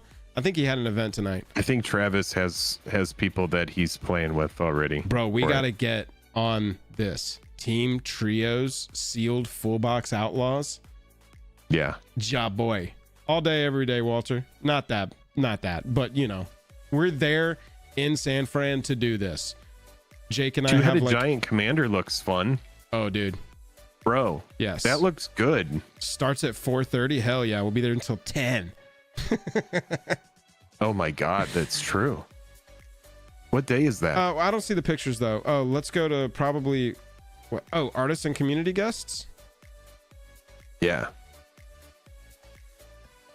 Get Pete Ventures in the middle of those gobos. Hey, that's Travis. Oh, yep, there we are. Jake and Joel MTG. Hey, that's us. EDH Strike's going to be there. What other creators are going? There. Okay, cool. Giraffinat, Zabricus, Booster Tutor, Eliana, MTG Hot Dog. I'm not familiar. Barry, I know. Shivam, obviously. CEDH. I'm not sure that I'm recognizing that, but Dana Fisher, Anna, and Travis, we know all them. Nice. Okay, cool. Yeah. It's going to be fun. It'll be a sweet little event, y'all. Definitely go if you're there. I'm baby. There's one more of these. Yeah, show me the last card. We're not analyzing anymore. Oh, dude, yeah. This, like, I want to build this so bad, but if I need another Mardu deck in my deck box, I am lying. A black, a white, a red for a 3/3 dwarf warlock. Other outlaws you control have Vigi and Haste. That's good. If you want to find an outlaw, it has to be warlock, assassins, rogues, mercenaries, and pirates for me. More P. More P. At the beginning of combat on your turn, you may have treasures you control become 3/3 construct assassin artifact creatures in addition to their other types. They get vigilance and haste. Holy cow. Yeah, dude. This one seems so fucking crazy to me. It's insane. Mardu natural for Warlock. a 3/3. Warlock, money warlock. Money warlock. Too much money when you got to get your money to do your dirty work for you. Hire Vihan. Bro, your Gold combat Waker. on combat, your treasures become vigilant, hasty 3/3s. Yeah, Dockside makes an army now. Exactly. Move to combat. Academy pretty Manufactor good. poops an army now. Kind of. If you make foods or clues, then you're pooping armies. Yeah, it's nutso. You just go all in treasure synergies. John, Run you got Revel to riches. You got a deck list? I want to see a deck list, John. I haven't put any build on this at all. Just because I'm so backed up on commanders. Like, I'm still I want to get a copy of Nelly Borka so I can build Nelly Borka. Like, I'm so behind on. But I mean, stuff like Smothering Tithe, right? You just run like basic stuff and just get your treasures and Commander. I mean, I've seen a Smothering Tithe make like freaking eight Sure. treasures Right. before it makes it around the table once. It's now, what if I told the you that's stupidest thing that exists? 24 power on the battlefield. Right. 3 times 8? I don't know math, dude. Like, stop asking me about math. Stop asking me about math. And what's cool is it's on combat on your turn. So all the stuff is protected until you get back to combat. Then people can respond to it. Sure. We're 6 cards in and we're still seeing very playable cards. So your treasure is immune to board wipe. We're 9 cards in. Oh, that's a good point. Cast a board wipe yourself. All in combat. All your artifact treasures become creatures into a now empty board. Look at this. We're 12 cards down and we're still seeing wildly playable cards that have the word treasure on them. All right, we're getting a little bit further away. Treasure Vault is okay, not great. Grim Hireling, fantastic. Ancient Copper, fantastic. Now we're back to playables again. Very. We just had one land that's okay because it says treasure on it. I haven't seen a really bad card yet. Yikes. Yeah, this is going to be pretty good. This is what the Mardu Did we get to Descent into Avernus? That seems like a shoe-in. We haven't even gotten there yet. Yeah. You lose a life, you create a treasure whenever a player casts their second spell. Bro, we're still... These are... we have to go faster. We're still hitting playables. There's Descent. Shiny Just is got mid. there. Impulsive Pilfer. Yeah, I mean... Is Fable of the Mirror Breaker a good card? I've not heard of that one. Sticky Fingers. Battle Angels. Wait, does Battle Angels create treasure? Oh my god, dude. I think we just built Probably the whole put deck. Prosper in here, right? Probably. Why not? Okay. This one's good. Has the support. This one has options. Plus, it's got Magali Villeneuve art. Come on. Come on. Literally, come on. That's a Warlock for you. Chat, we have one other thing we want to talk about tonight here in our 2 hour and 22 minute discussion. We have made it past the segment 1, and we are going to talk about segment 2. Give me just a moment because I want to get a drink. We're going to talk about MTGO. We'll talk about this. We're going to talk about MTGO, chat. How do we say Villeneuve? Buzz? Type it phonetically. Don't go anywhere, chat. We are going to talk about MTGO. And I know, give me a chance on this. I know when I say we're going to talk about MTGO, people are like, that's the most boring thing I've ever heard in my life. I get it. I understand that. It looks like shit. It's clunky. Blah, blah, blah, blah, blah. I've heard it all. And I know I'm an apologist for Magic Online because I just love the client. Because of what it provides us. They are giving more support to it now. So just give me a chance on this. Don't run away yet. Withhold your judgment. And after we talk about what's coming to MTGO, then tell me I'm still not interested in it. I don't want to go through the learning curve. Because I think it's... Vil? Like, is that just Vil? Vil? Navi? Vilnavi? What?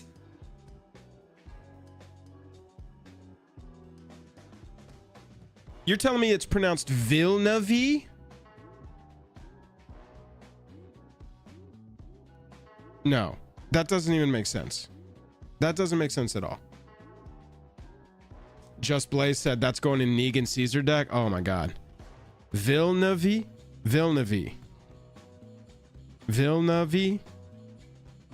Magali Villeneuve.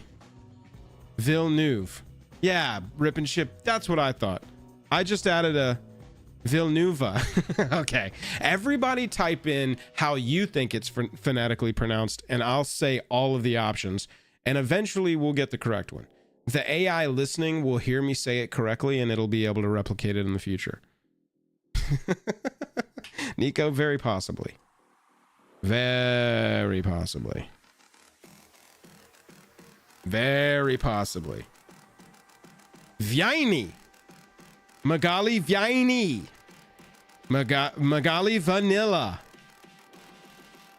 Magali Vanilla. Magali Villanueva?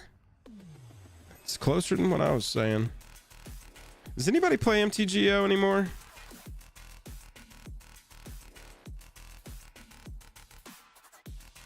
You know what we can do, chat?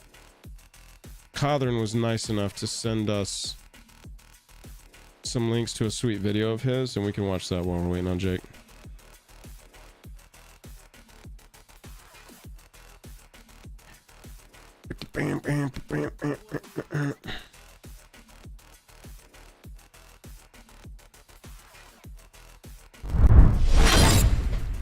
Alright, chat, so this is Codern Cards, friend of the channel here, going over some of the best hits that he opened from all of the packs that they have seen. Guy? Strongest fingers on the internet here. Lance in the West. Abs on his knuckles. Codern is this is a video showing off the best hits that they found while they were going through. Best hits. Oh, Lance has got the feeling of this guy drives me crazy. He gets all the best hits. Ugh. Anybody buy packs from Lance for this? He's nice. He's a nice guy, actually. I really like Lance. That treatment looks really sick, dude. The frame. Yeah. Almost as nice as Lance. Lotus ring? There's your foil Lotus ring. Almost as nice as Lance. This is a good one. Is that a high school picture of you? Tarnation. They're all almost as nice as Lance, these cards. I think this hard to beat Lance, but these are nice. Radar. Yeah, I moved to combat. I think people are hyped on this one. There was a letter. Oh, look at that. Oh, is that the textured foil? Yeah. He's moved his camera closer. Yes. The hands are even, or his hands have gotten bigger, which doesn't shock me. His hands have more abs. They all have 8-packs now and not 6-packs. His knuckles. Cool. Oh, cool. I want to see one. How often are you finding those? I don't know. His hands are bigger, he says. Rip. How often are you seeing these? Can you hit us with some stats? We saw the almost as nice as Lance frame. Right here. That texturing is almost as nice as Lance. About 1.3% for packs for textured foil. So those are pretty rare. Oh, baby. Oh, my God, dude. 4 strength, 4 stam leather, mind break trap. Level 18. 100 plus boxes. Overwhelming Forces is kind of a booty card, but it's still cool. That Thoughtseize is cool. 132 collector boxes for these. Okay. Neat. Ooh. What? I do like all of their different treatments that they make. I know a lot of people are kind of turned off by the variant era. It's part of it, man. It's part of the evolution of the game. Such a bootlicker. I've already bought all of these cards, and I'm just trying to pump them to the community so that we can make a lot of extra money on the side, dude. That's a hell of a plan. That's the whole point of the YouTube channel. Keep talking. I'm writing it down as you go. I'm just trying to pump all of these cards because I've already bought all of them. Look at that anguish. And I'm just trying to push them to people so that I can make the money since I've already invested in them. God. That's a hell of a plan. Gotta be some way to make money off this. I really want to. Gotta be a way to make money off of this. Look at Fractured Identity. Wow. What a good card. Nice. Exile a permanent. Get some birds. I do want to get Oko, the back like, problems. not gonna lie, Oko's I want to like, get. "My Wait, liver hurts." is that from the OG? Yeah. Why did I miss this? OG reprint of Thief of Crowns?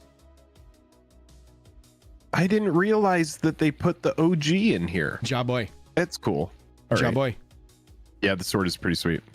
What are you talking about, Nico? Oko's abs are even more textured in textured foil. Whoa! Oh my god. That's what I'm talking about. That's awesome. These do look cool, man. I want to hold one in my hand. I'm sure we'll be able to see one at San Francisco. Somebody will have one we can hold. Ooh, grindstone. Take a little picture of. I saw Travis. Yeah, Stafford. you know, the textured foils have been pretty cool. You know, what we say about these is, since there is no serialized thing to chase, which I honestly like. I like when they don't do that in every set. Agree. The textured foils, there will be like one or two that are like way over the top, and a lot of them will end up being kind of reasonable, is my thought. But you know, I might be wrong there. If it hold, no, I mean, all we can talk about is our experience with these and what they've done in the past. They can always act differently, because we don't have a ton of inside information on like allocations and print runs and stuff like that. We can guess like everybody else, but in the past, you know, cards like this and not as serialized, there's going to be one that'll be the couple $100, and then most everything of these nice special treatments is going to hover between that like 100, 150, 200. Look at wow. that. Look at that. That honestly does look really cool though. Yeah, it looks sexy. Yep. Lance, Game's been here 30 years and it's just getting started. Didn't pull Mana Drain, Indomitable Creativity, or Contagion Engine. Yeah, dude, we're not even Marvel yet. We're getting close. But... Walter with the 5 says they're trying to make it not look real. You got to be right next to me for it to look real. You got to be right next to me.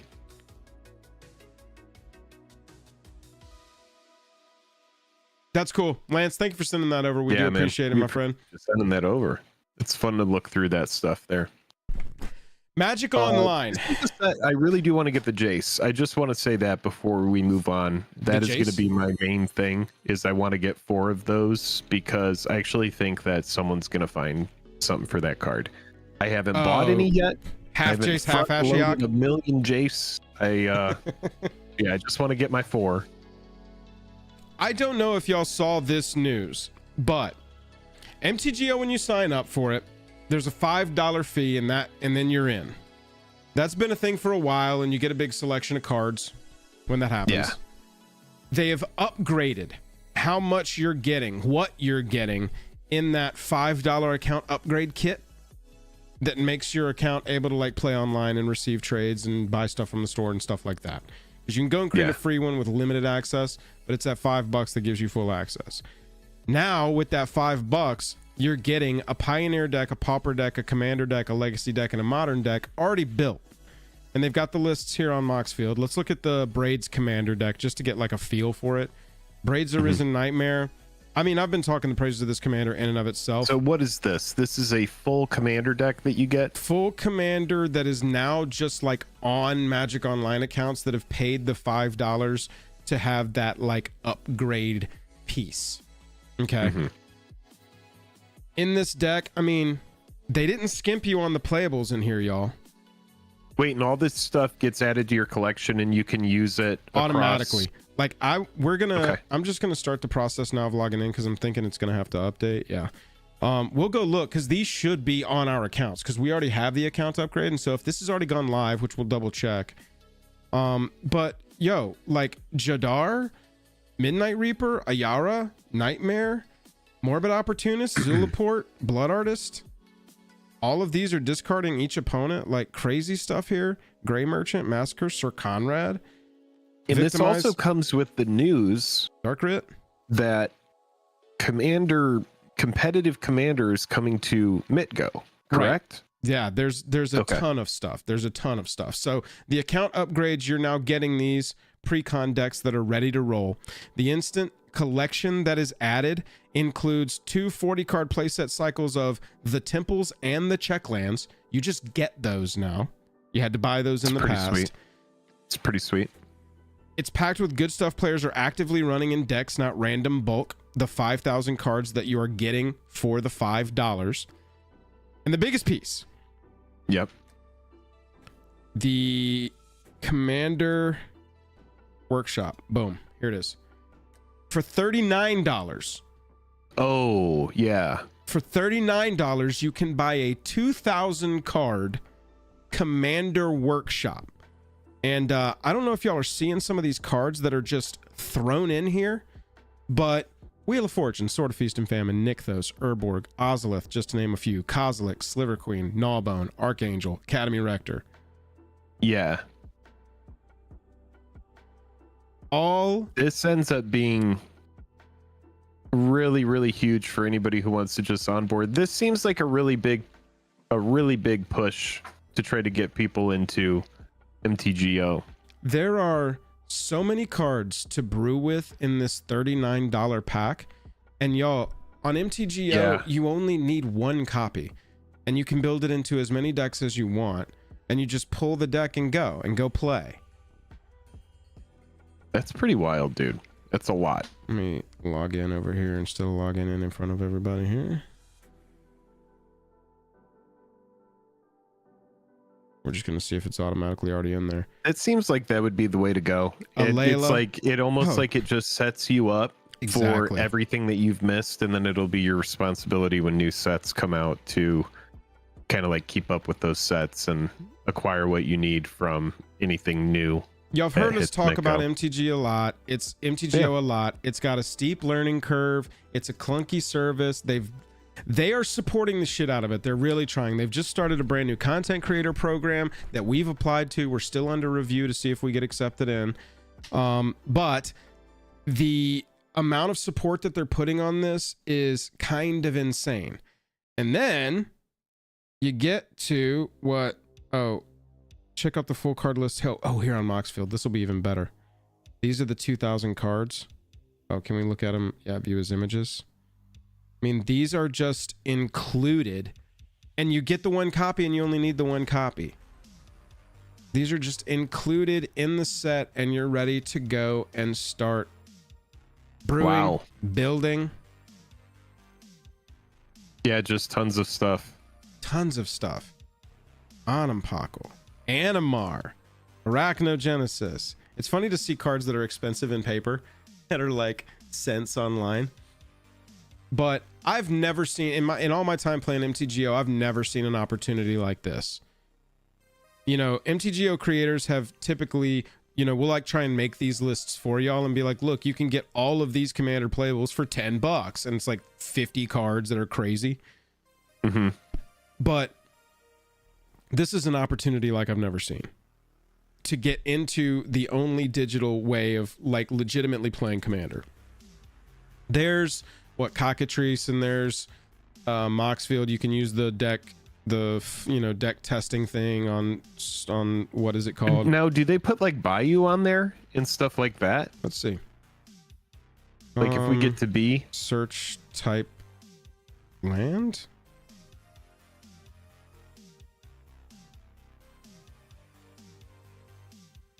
Okay, so Shocks. no duels. So no you would want to acquire your duels if you are playing like CEDH or anything like that. Right.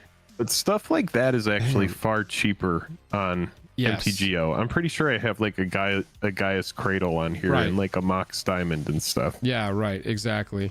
I mean, all the man lands, all the check lands, all the shock lands. Eye of Ugin is right there. Fable Passage. It doesn't have the fetches. It doesn't have the fetches. It doesn't have the duels, but it's got the other stuff. I do see shocks. Yeah, it's got the shocks, which good. is just insane to just automatically get all the shocks. Those have actually been expensive before. Might be a dumb question, but you also get the cards to use in other formats they're legal in, right? That's a good question. Yeah, absolutely. I imagine so. Yeah, you would still need, like, say you get that Temple Garden, you would still need 3 other Temple Garden if you want like 4 of them, right? So a copy of Bayou is going to run you about $3 on MTGO. Yeah. Any cards that's insane. Gaia's Cradle, $7 for a copy. Oh, and you get this like promo art that's never been used anywhere else. Yeah. It's just the thing is like MTGO is not a very attractive place to play Magic when you think about it compared to Magic the Gathering Arena, that kind of stuff. Well, and this makes it very clear they know that too, because they're like, we're going to overwhelm you with value. Yeah. it's why you're able to buy a $7 Gaia's Cradle over there and keep it. It's not like you're borrowing it. It's part of the collection. So it's like you can go over there and acquire enough to play CEDH. If you wanted to play CEDH, I think like this would be a really good place to go do it. And I also do think, you know, with the introduction of competitive commander leagues, and I don't know how that's going to work, is every deck just going to be CEDH? I would imagine so. That's why I bring up cards like the Duels and cards like Cradle and stuff like that, Mox Diamond, Lion's Eye Diamond, all of these cards, because if you are going to play these most sweaty formats, if you are going to be like, oh, I'm interested in competitive commander, I want to do that, well, then you're going to need to go over there and make sure that you bring a very competitive deck that's going to be able to win. So I don't think it's going to be a lot of like home brews. I think it's going to be a lot of net decking and people trying to build whatever the deck is that's going to win them stuff. You know? Yeah, if there's any MTGO players in chat, I don't want to play a whole game, but here to end the stream, if we could like get into a commander game and just show an example of playing commander on MTGO for the people who are interested. Fire up MTGO if you've got it and you're here and you're listening tonight. I'll create a game in just a second and we can just play the first turns and you can kind of see it. Jake, I cut you off here and we buried the lead because I didn't let you talk about it, but there's one last big piece of news here for this entire thing, and which is what I've been hinting at, or not hinting at, but talking about. Yes. Commander leagues are live tomorrow. Leagues for all types of commander players are back in the menu starting tomorrow. There are 2 leagues for constructed and 1 for limited. Competitive commander is a 4-player pod where the winner takes all. Friendly commander 4-player pod where prizes are awarded by votes, and then Commander Masters Phantom Draft 4-player draft and 4-player matches, winner takes all. Like, dude, sign me up. Cheap Phantom drafts. Phantom means you don't keep the cards on your account, but that means that the entry fee is cheaper. You just get to play. Bro, Phantom Commander Masters draft, if this is still live, like maybe this is something we do on stream next week, because that would be a blast to do together. Weekly updates. We've updated our redemption page. Oh, sorry. No, I'm just seeing what all this stuff is. Okay. And then it's some 2-factor. Got it. So this is MTGO. This is what it looks like if you've never seen it. Collection. This is where you're going to see all of the cards that are in your collection. As you can see, I've been playing on here for a little while. Mana Crypt, Cavern of Souls. I bought these in a kit, in a little pack that was like, you randomly get a Cavern and a Mana Crypt of those color, of one of the random colors. I didn't do well with my draws, but you know what they are. Commander decks down here. You can add decks of any format.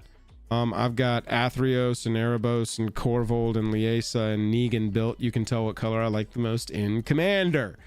If you want to play friendly Commander leagues, competitive Commander multiplayer league, that's crazy to have that on there so you can win prizes. Let's see what the let's see what our prizes are here. 3 wins, you get 130 play points, 2 treasure chests, boosters, and a competitive trophy.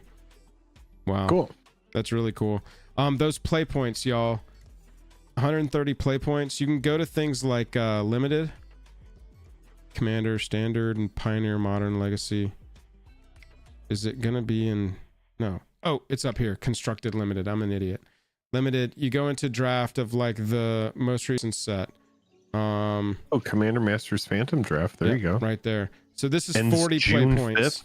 Okay. Oh, yeah, we can do this on stream. 40 play points to enter this.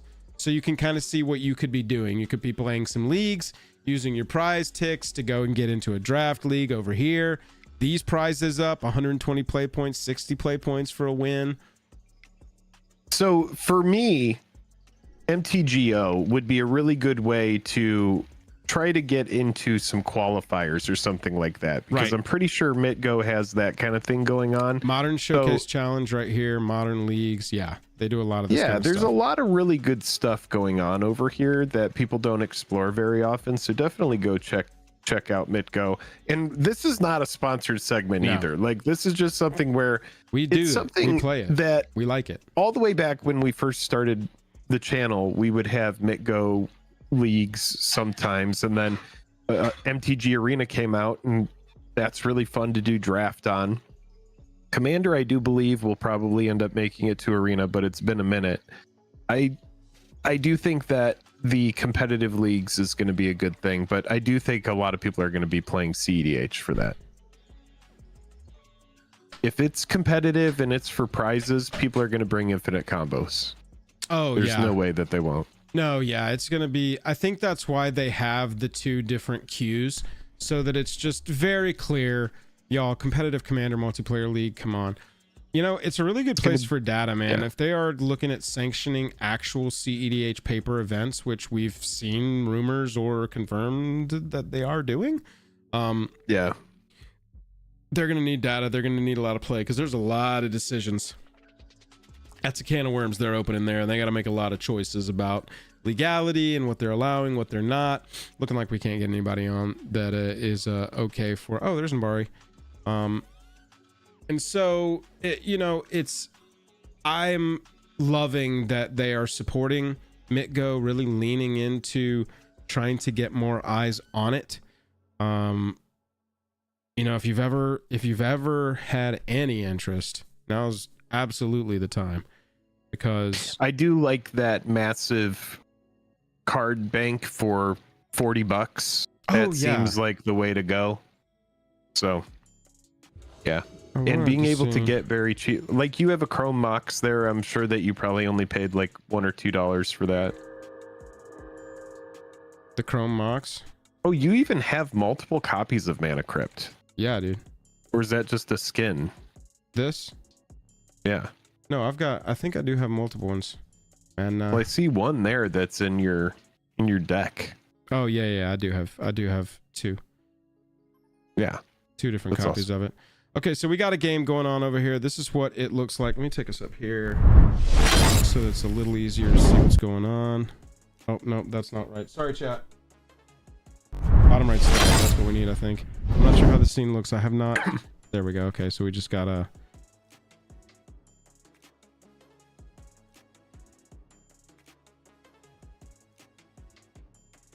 There we go. We haven't played MTGO on stream in a while, chat. I wasn't set up for this. This is kind of last minute here. We are going to mulligan this one. So it's pretty straightforward. It's tough to read everything because it's a little bit small. It's a little bit clunky. You've got a time bank over here that will like, and y'all, this gives you every action, every second to take your action. If you have priority, MTGO is going to give it to you. Right click, yield all, yield through this turn, or sorry, no possible play, yield all. That's my little fresh tip for MTGO. Chat, we're 1 like away from 100. Can we get there? Oh, come on. Thank you, Spectre. I know. We really appreciate everybody who went over to Drip Shop and signed up and RSVP'd for the show on Friday. We will see y'all on Friday for that stream. This is MTGO in action. I'm gonna play Scoured Barrens Tapped and Pass. If we're not getting sniped, my turn 4 is probably gonna be Kaya's Wrath and just murder everything that's happened. And so see, we play Scoured Barrens and we pass. That's it. Milk and cheese is you, Sean. Okay, cool. Danny, how close? Oh, Nico, thank you. That's a really good catch. I will make a note. What's up, Sean? Good to see you.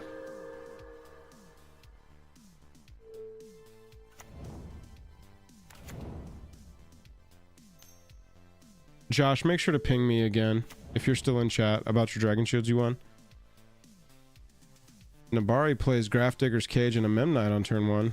What commanders are we playing against? Yuriko, Ayara, and Lathiel, the Bounteous Dawn.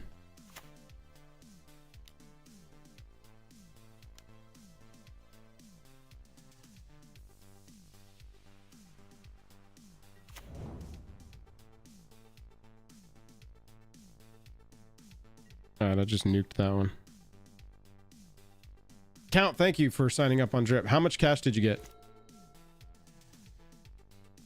Ooh, Sly. Dropping the snow covered and dropping a jet medallion. Turn 2, Voice of the Blessed over there. Everybody's got a dope turn 2. I need to draw a mana rock here. Gotta get a good turn 2 going here. Yeah, man. So far it's gone Jet Medallion, Voice of the Blessed. I gotta keep it going here. Nope. It's looking like it's gonna be Plains. Tap, tap, pass. So why I do this, chat, is because if you can take any action at all, and tapping a land is an action accordingly, if you've got the priority, it will always give you priority, and it'll just keep clicking down your little time bank over here.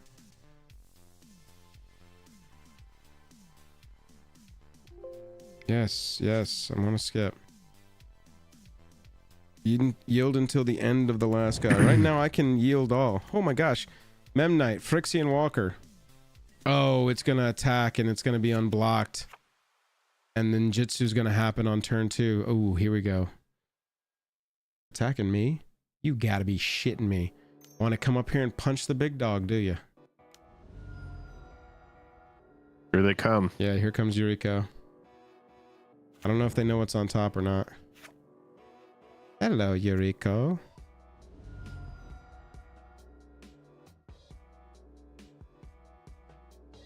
But if accepted to the creator program for MTGO, you'll see some more fun stuff happening.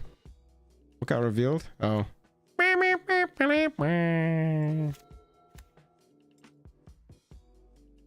Yield until end. Oh, yeah. I know. That's what MTGO looks like, chat. We're not going to sit here and play out a whole Commander game at this point, because we're coming up on our 3rd hour of the show in the end. Jake, I've got a little funny riddle that I want to do. Yeah. I want to see if you can follow this and if you get the same answer. You ready? Chat. Okay. This will be the last thing of the night. Y'all do this along with Jake. Thanks to the people who jumped into MTGO, I am going to concede this game. Appreciate y'all allowing me to show that off a little bit. I said it very clearly in the room. Love y'all. Bye-bye. Logging out of MTGO. All right, let me read this little thing. Are you ready for this, Jake? Yeah, I'm ready. Do a little mind reader thing. Okay. I need everybody to think of a number between 1 and 10. Get it in your mind. A number between 1 and 10. Pick one. Now, you got your number between 1 and 10. I want you to multiply that number by 9. So take the number between 1 and 10 you picked and multiply it by 9. Now you've got your new number. I want you to take, you should have a 2-digit number if we're doing this right so far. So that 2-digit number, I want you to take that 2-digit number and add them together. And you should get a single-digit number. Yeah. Now I want you to take that single-digit number, I want you to subtract 4. Yes. Okay, so now you've got a digit in your head. I want you to think of the alphabet. A equals 1, B equals 2, C equals 3, and so on. Now I want you to take that single digit number and you get a letter out of it. Think of that letter. Now you got that letter in your head. Now I want you to think of a country that starts with that letter. Any country that starts with that letter.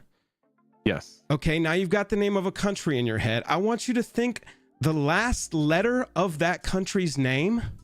Think of an animal that starts with that letter. Bless you. Okay. Take your country, take the last letter, and think of an animal that starts with that letter. Yep. Now, with your letter, with your animal that you've got, think of the last letter of that animal's name.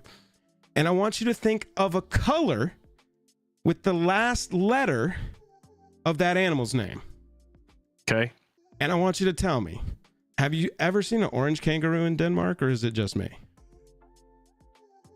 Oh, God. Everybody, I hope you have a wonderful night. I hope you enjoyed this stream. Oh, my God. I hope everybody has a wonderful, wonderful rest of your Wednesday and a wonderful Thursday. We will be live again Friday night over on Drip. The link is up at the top of the chat. I don't know why, but I was on gold. You were on gold? Yeah. Something got lost. I was doing well, and then I don't know what happened.